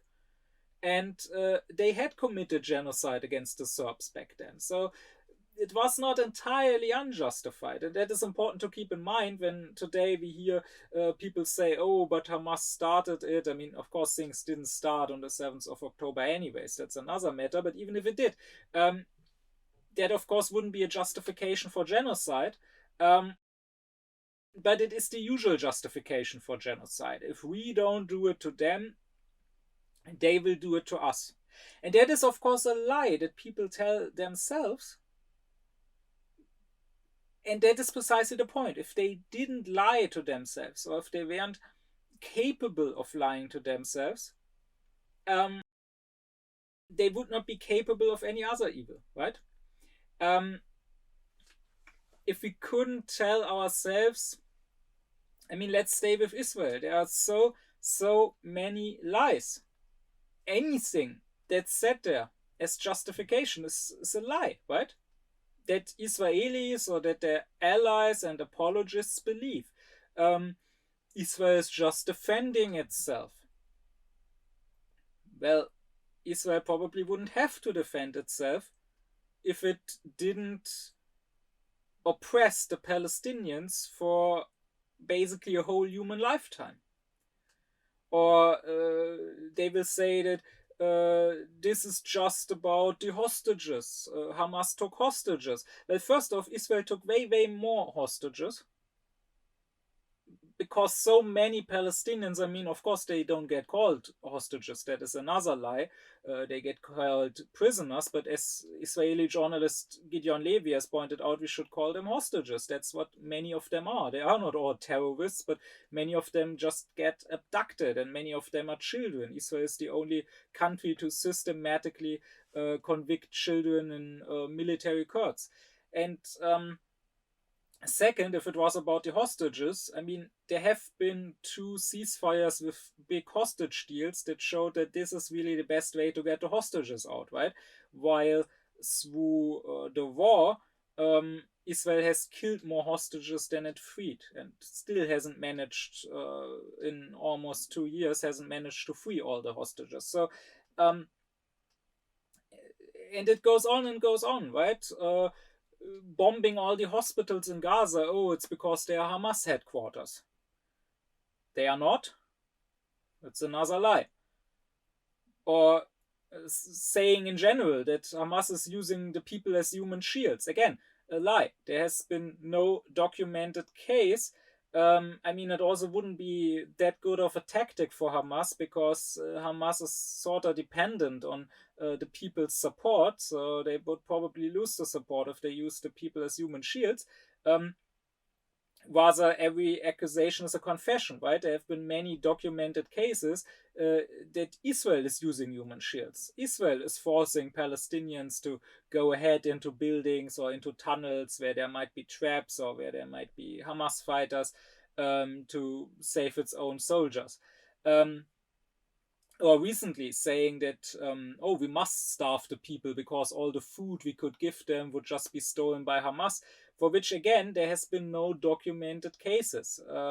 Independent observers, independent NGOs say, no, Hamas is not taking all the food. So it's just lies up and lies up and lies. But imagine those lies weren't there. Imagine we would just honestly say, oh yeah, sure, we are committing a genocide. We are racist and we are committing a genocide and we are killing tens of thousands of children. You cannot say that to yourself. It's not just about what you can say to others, what you can get away with. You cannot get away with that in front of your own conscience. And this also is, of course, not true when it comes to big atrocities. Again, saying it with Arendt, the biggest crimes in history have been done in the name of necessity, have been done by people who said, oh, we are not responsible for this, we have to do this, there is no other way. But even small crimes, even the hotel guest who steals a towel probably cannot just tell himself, oh, I'm a thief. I am a thief, I have no honor, I'm pathetic, I steal towels.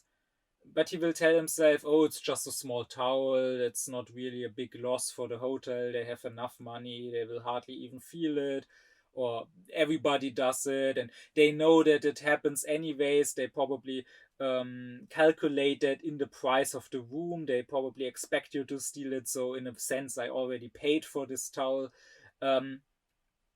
You have to tell yourself some sort of lie to justify your evil deeds, big or small. And even the few people who will not claim to be good and will not claim that the evil they do is good, who will probably say that there just isn't good or evil, there is no moral law, everyone is just selfish, so I might as well just look out for myself. Even those people, and I mean that's already a small minority, right, who really outright say, yeah, I don't try to be good, I'm just an egoist, I'm just in it for myself. um, it would seem that they at least don't lie to themselves, that they at least manage to be evil without lies, but they too lie to themselves, because while they don't tell themselves that they are good, um, at least they tell themselves that they aren't evil, because they claim, A, everyone is like me, the seemingly good people are just hypocrites, they just pretend or they just lie to themselves, but really no one is better than me, justifying themselves. And B, they tell themselves there is no moral law, so there is no good and evil. So while what I'm doing is not morally good, it's not morally allowed, it's also not forbidden, it's also not evil. But outright saying, yes, I'm an egoist and that is wrong, but I still am an egoist. Yes, what I do, there is a moral law, and what I do goes against the moral law, and still I do it. They don't have the strength to do that. No, we always need to somehow lie to ourselves. We always need to say, what I do isn't really evil. Um, Everyone does it, therefore it's okay. Or the person who gets harmed, he started it, he attacked me first, so therefore it's deserved that he gets harmed. Or I have always, life hasn't given me anything. Life has been unjust to me. I have always gotten the short end of the stick, so therefore I'm justified now.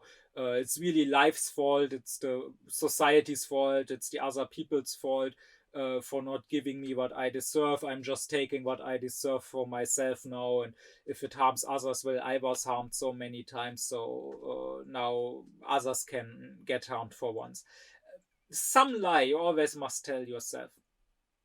And that is why this is the true radical evil, this um, ability of humans to lie to themselves. Um, if we didn't have that, or if we had true love for truth and truthfulness, then we could not bring ourselves to do other evil. So, in that sense, going back to the original question, um, what is evil in human beings? Is there a positive evil principle, like an evil will that fights against the good principle? Or is evil just a lack of goodness? Is it just weakness of our goodwill that cannot overcome our sensual drives? Well, Kant says, as I already said, there must be a positive principle resisting the positive good principle. The goodwill would easily overcome all obstacles if there was no positive obstacle at all. But there is not a positive evil principle that stands against the good principle. That would be too much. That would make us devils, and that's not possible. Rather, what opposes the positive good principle is not a positive evil principle, but it is a positive false or deceitful principle. it is the principle of deceiving ourselves. It is the deep-rooted, the radical human propensity to be content with not being good, to this willingness and readiness to tell ourselves that we already are good, or that we are good enough, at least that we already conform with the moral law, we don't break the moral law, or even there is no moral law, to justify that we don't follow the moral law but rather our senses. And this propensity to lie to ourselves, once again, comes before the pull of sensuality, because it is what first allows us to give in to that pull of sensuality. And I will add to that this, therefore, this third kind of evil is the one that should be truly despised. Like the first two kinds of evil, I can accept those. I mean, not accept in the sense of just letting them be. Of course, I would still say to someone, do better. But I will not completely throw someone away for either having been weak and having given in to his sensual drives and having done something evil, even if it's a big evil. Like, I could even accept a former murderer or rapist if he truly regretted what he did and truly tried to be better from now on. Like, I don't, that's exactly why I reject capital punishment. I don't believe in just throwing someone away completely, saying you have done too much evil, you have lost your right to live, you have lost your humanity. No, having humanity, as Kant would say, means having autonomy, means being free, means we always can still change, means no matter how evil we were in the past,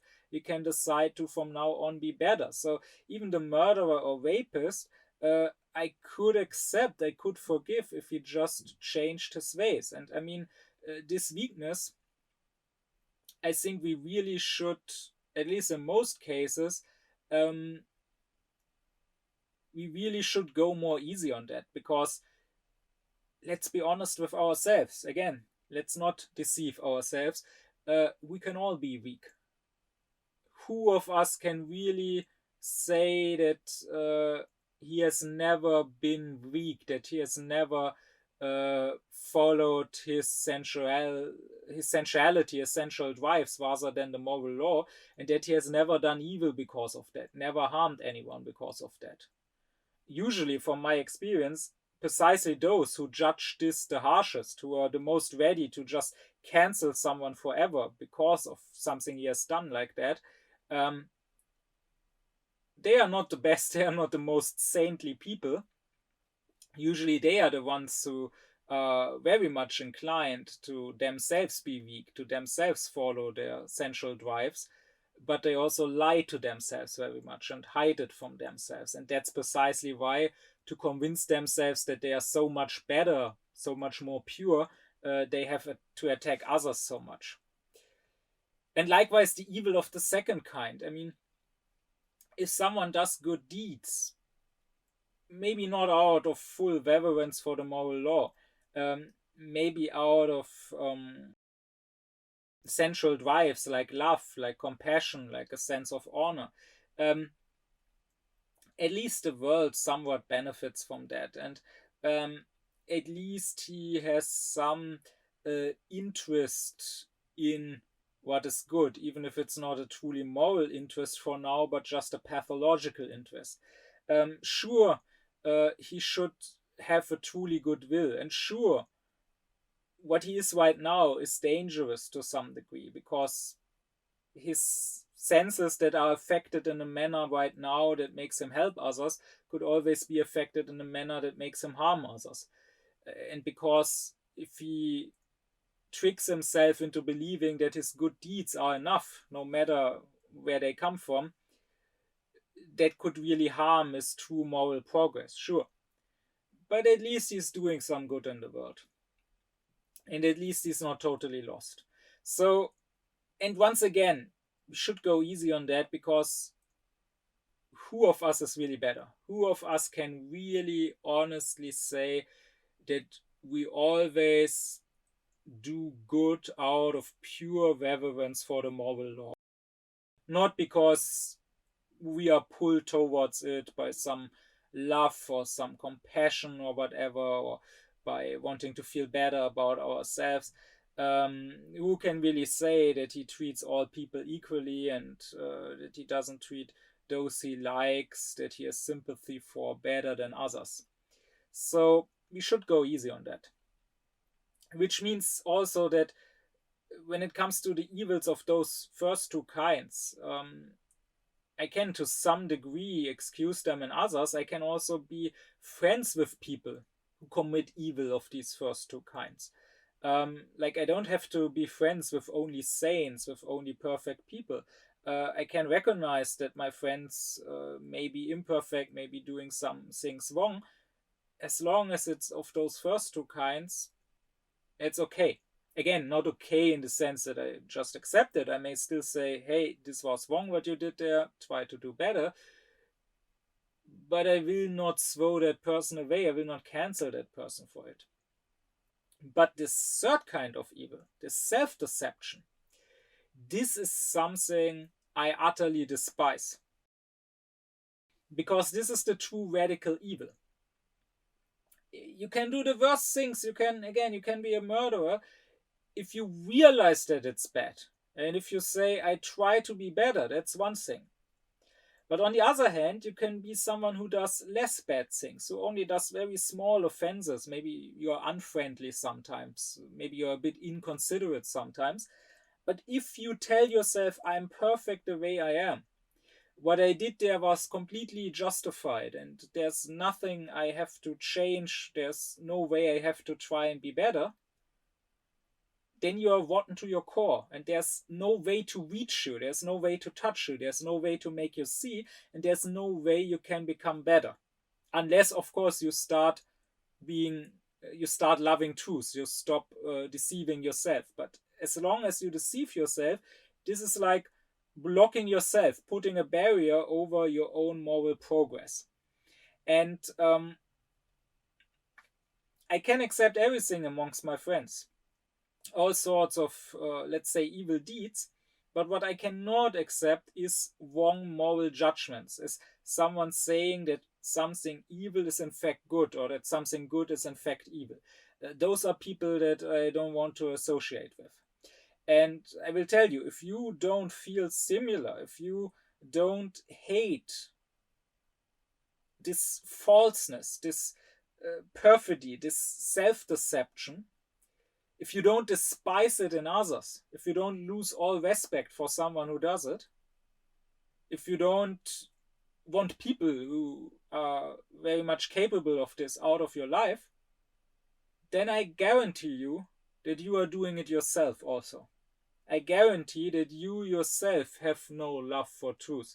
And if you tell yourself otherwise, if you tell yourself, oh, it's not so bad, I guarantee that is part of your self-deception in that case. So much anyways for what Kant says about evil. But before I conclude this whole lecture, I still have to talk about why this matters.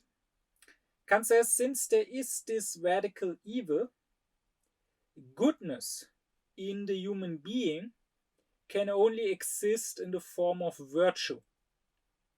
Because virtue, he calls it at some point the bastard that comes from our disposition for goodness in combination with our propensity for evil, or in combination with our animal nature.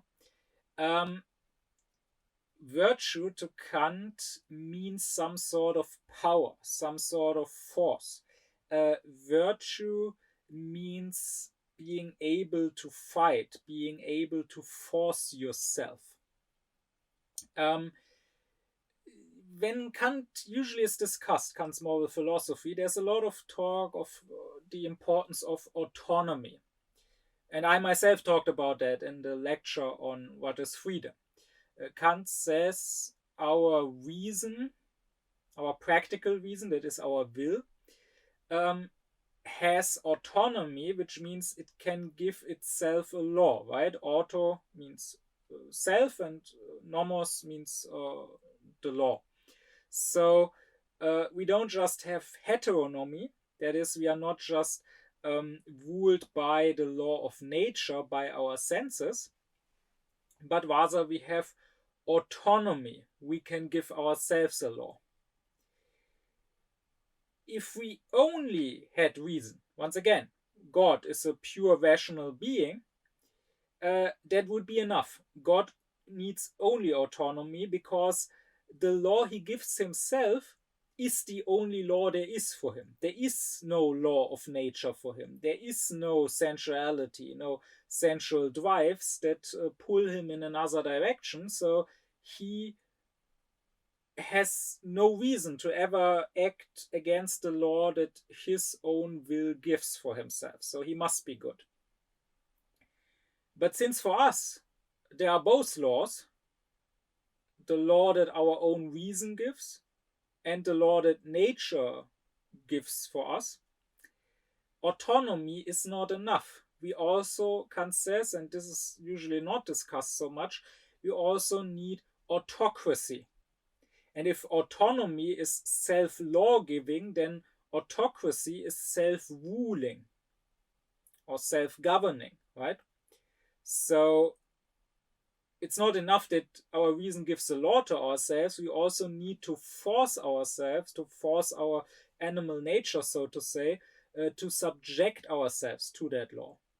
And the strength in doing so, that is what is virtue to Kant, which is precisely why only a being such as we needs virtue.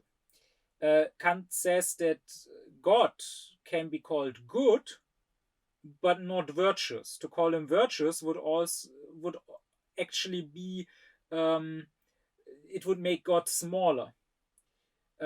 It would imply that God has something that pulls him away from goodness and that he needs to force himself to be good.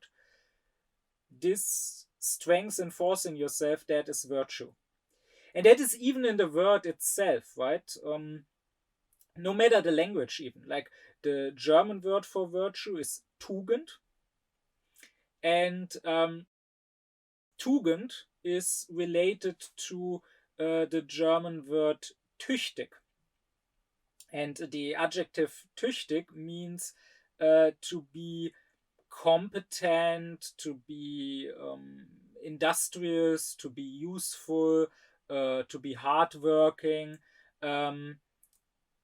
So to have Tugend, to have virtue, really means to be someone who's good for something, right? Who is hardworking, who is useful, who can do something.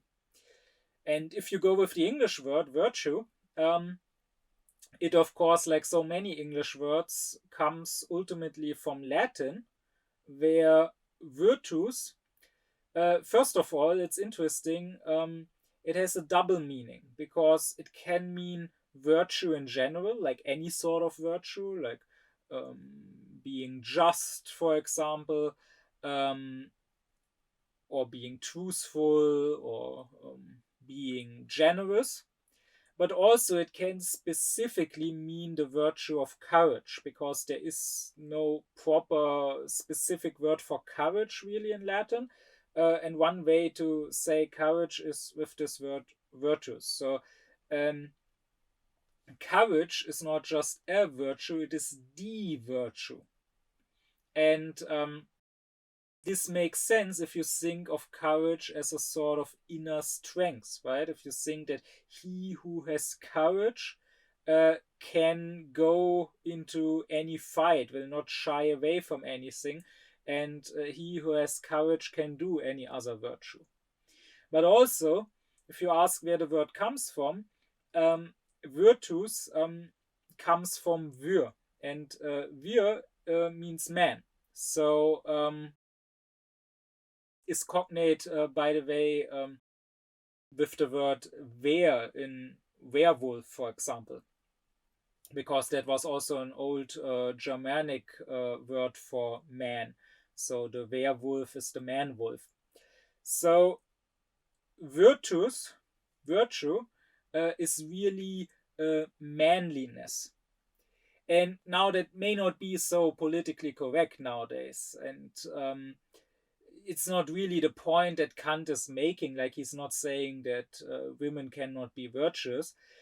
But you can see what the thought behind the origin of that word was. That virtue is something that is about strength. That virtue is something warrior-like. That if you have virtue, you have a certain power, a certain forcefulness, and you can, once again, you can force yourself. Kant in some lecture says that a fitting symbol for virtue is the Greek myth of Hercules, who in one of his famous 12 labors that he did had to fight the Hydra, this special dragon or snake, where when you cut off one head, 2 new heads will grow, right? And this, Kant says, is a good symbol of virtue, because you have Hercules or Heracles, this mighty, strong hero, this warrior. He represents virtue. And then the monster, the Hydra, represents our drives, our sensuality, our inclinations that might pull us towards doing evil deeds. And the fight is never done, right? You can't stop being a hero. You can't rest at some point. Whenever you fight off one of your desires, one of your inclinations, 2 new ones arise. So you always need to stay being virtuous. You always need to stay being in a constant fight with yourself, so to say. That is, once again, why God is not virtuous. He's simply good. He has nothing to fight. But for us, goodness is virtue, Kant says. And this difference between autonomy and autocracy is also why 2 persons could have an equally good will. Because, I mean, there's not a better and a worse will. You either have the good will or you don't, but there's not degrees of goodwill. So, in the supersensual realm, the will as such could be equally good, but in the realm of appearance and the sensual realm, one person could appear as better, doing more good deeds than the other, because he has more virtue, he has more strength in actually enacting his goodwill. So, of course, it is important to once again stress that you must not look at this as some sort of tug of war between the will and the sensuality, where sensuality is just too strong and overwhelms the will. Rather, that strength, that virtue comes from the good will itself. If you really have the good will, and if you don't give in out of this radically evil propensity to just rather lie to yourself and just rather accept non-moral maxims, then you will be fine. But to Kant, the point is that we can have a good will, but we cannot have a holy will. Holiness for Kant, as opposed to virtue, describes a being which has no temptations at all, which doesn't just want the good, but cannot want anything but the good. So for a holy being, Kant says, there is no moral law really. There is no shall, no ought. Rather, every ought is too late. Whenever the moral law were to say, you ought, the holy being could reply, I already want. What we should do is what we already want to do. That is the case for God. But Kant would say that for human beings, the highest ideal that we can strive for is the ideal of virtue or of wisdom, not the ideal of holiness. Of course, any ideal, I discussed that in the lecture on what is reason, any ideal as such can never be reached. So you can also not be a fully virtuous, a fully wise person, but at least you can strive for it and you can get ever closer. While holiness is something that is simply beyond possibility for human beings.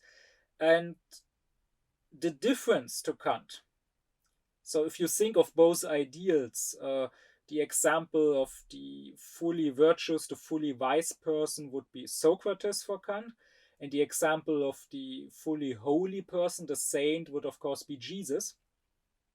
And Kant would stress that the difference between the wise person, the sage, who is virtuous, and the holy person, the saint, is not an objective one. It's not that the saint is even better than the sage, is doing even more good, because both are the ideal of a completely good person, and you cannot be better than good. So both would act in exactly the same manner. Both would be equally good objectively. Both would be a person who completely fulfills the moral law. But subjectively, they are different because the wise person, he is good, but he still has the propensity for evil. He's still capable of stopping to be good and of becoming evil, and that is why he needs virtue, why he needs to be in constant fight with himself. While the holy person is not just objectively good, but also subjectively. There's nothing in him pulling him in another direction. He has no fight that he needs to put up. He simply is the way he is. And Kant would say that this holiness cannot be reached for humans. This is maybe something where he's a little inconsistent still, where he's still stuck a bit on this second level of consciousness, the level of lower morality. Fichte would go on to say that on the third level, the level of higher morality, that the Schal, the Ort, can become a want, can become one, can become more than just a commandment that you force yourself to submit to, can become what you actually want. But anyways, for Kant, the highest ideal is wisdom, is virtue, not holiness that we can reach. And this is important. This leads me to why this teaching of the radical evil really matters to Kant. I said in the lecture on the imperatives that to Kant there can only, when it comes down to it, there can only be two practical principles. You either follow a doctrine of wisdom, that would be a true moral philosophy, or you follow a doctrine of prudence, and that would be a philosophy that is about happiness. That would be the principle of eudaimonism.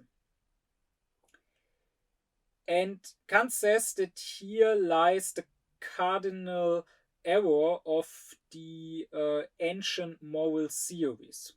Kant was influenced by the ancients. Even in the school days, when he learned Latin, he had to read Latin classics, and he read many of the classic Latin authors, and he could quote them even in old age, and he greatly respected many of them, and he certainly has been influenced by them, particularly the Stoic authors. And there certainly is a good deal of let's say, Stoic sentiment in Kant's moral philosophy. There's many aspects in which his moral philosophy is close to Stoicism, but it's not the same. And one cardinal error, he says, that stopped them from becoming true moral theories, true doctrines of wisdom, that condemned them to really be doctrines of prudence, that are about happiness, that condemned them to mix that happiness and morality, right? That's what they did in antiquity. And what all these different schools in antiquity did, whether you look at the Stoics or the Epicureans or the Cynics or Aristotle, they all in one way or another care about happiness. And they all in some manner say that being moral is what leads you to happiness, or maybe the other way around, doing what makes you happy is what makes you lead a virtuous life. And Kant says this is an error. He says that their basic opinion was that, sure, we have sensual drives that might become a problem, but all we really need to do is be stronger than them, and is to discipline our nature. And this is something where they all in some manner agreed, right? Not just the Stoics agreed that we need to discipline our nature, the Epicureans did too, right? Against the cliche, the Epicureans were not about mindless hedonism, but more about prudent hedonism, right? Saying that you mustn't sacrifice all your other goals and well-being for one passion. Like, it's not prudent to get drunk today and then tomorrow wake up with a headache. Rather, drink in moderation so you can enjoy it a bit, but you will also enjoy the next day. And this is therefore what the morality of antiquity, since it was more teachings of prudence, according to Kant, what it was mainly about: moderation, temperance, disciplining your animal drives, disciplining your passions, so that they would not ruin your life in the end. And to be sure, this also makes you, in many cases, act like a good person, but it's not enough, Kant says.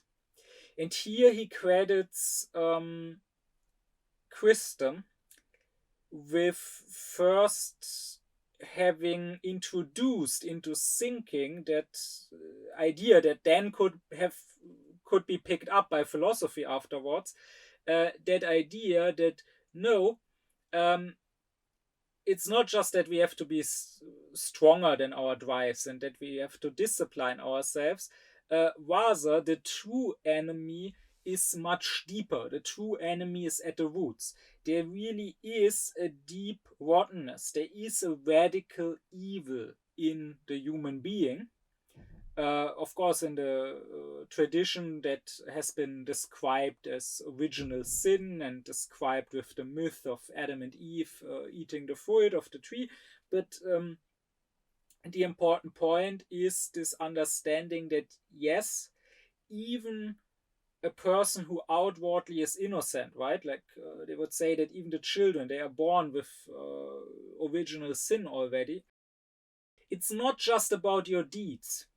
It's not just about your drives pulling you into a direction, making you greedy, making you lustful or whatever, and needing to be reined in. But rather, even when you are innocent, even if you have done no outwardly evil action so far, you still have this propensity for evil. You still have this ability and readiness to give in to your drives and to lie to yourselves about it. And this is the true enemy, Kant says.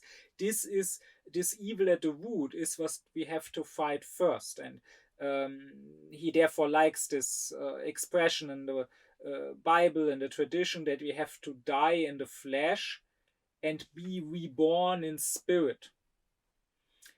And therefore, this teaching of the radical evil is important and is what really concludes moral philosophy and what really makes it moral philosophy. Otherwise, it would stay at the level of a philosophy of happiness, a philosophy of prudence. Only with this teaching of radical evil does it become a true philosophy of wisdom, a true philosophy of morality. Because only with that do you understand that you don't just have to restrain your drives a bit, you don't just have to outwardly act decently and not hurt somebody, but rather you have to constantly, and you have to never stop with this, you have to constantly remain self-critical and critically reflect, what is my will? Do I really have a good will? Or am I lying to myself here? Am I maybe doing good deeds, but for some other reasons? Or am I maybe telling myself, justifying to myself, rationalizing to myself that what I'm doing is good when it really isn't? This radical evil, if we are not aware of that, if we don't treat that as the true enemy that we have to fight when we want to be moral, um, then it won't work. Then we won't really be moral. And that is why only through this teaching, this is why it's so important, only through this teaching can the philosophy of prudence become the philosophy of wisdom. My deep thanks be to my supporters: Thomas Deuringer, Gernot Klaufen, Benjamin Lehning, Oblomov, Ökobong, Samet Özkilic, Elif Özün, Yasin Özün, Alexander Reuter, Lisa Rinner, Ron Suhl, as well as to all others who support me and my aufkläring cause.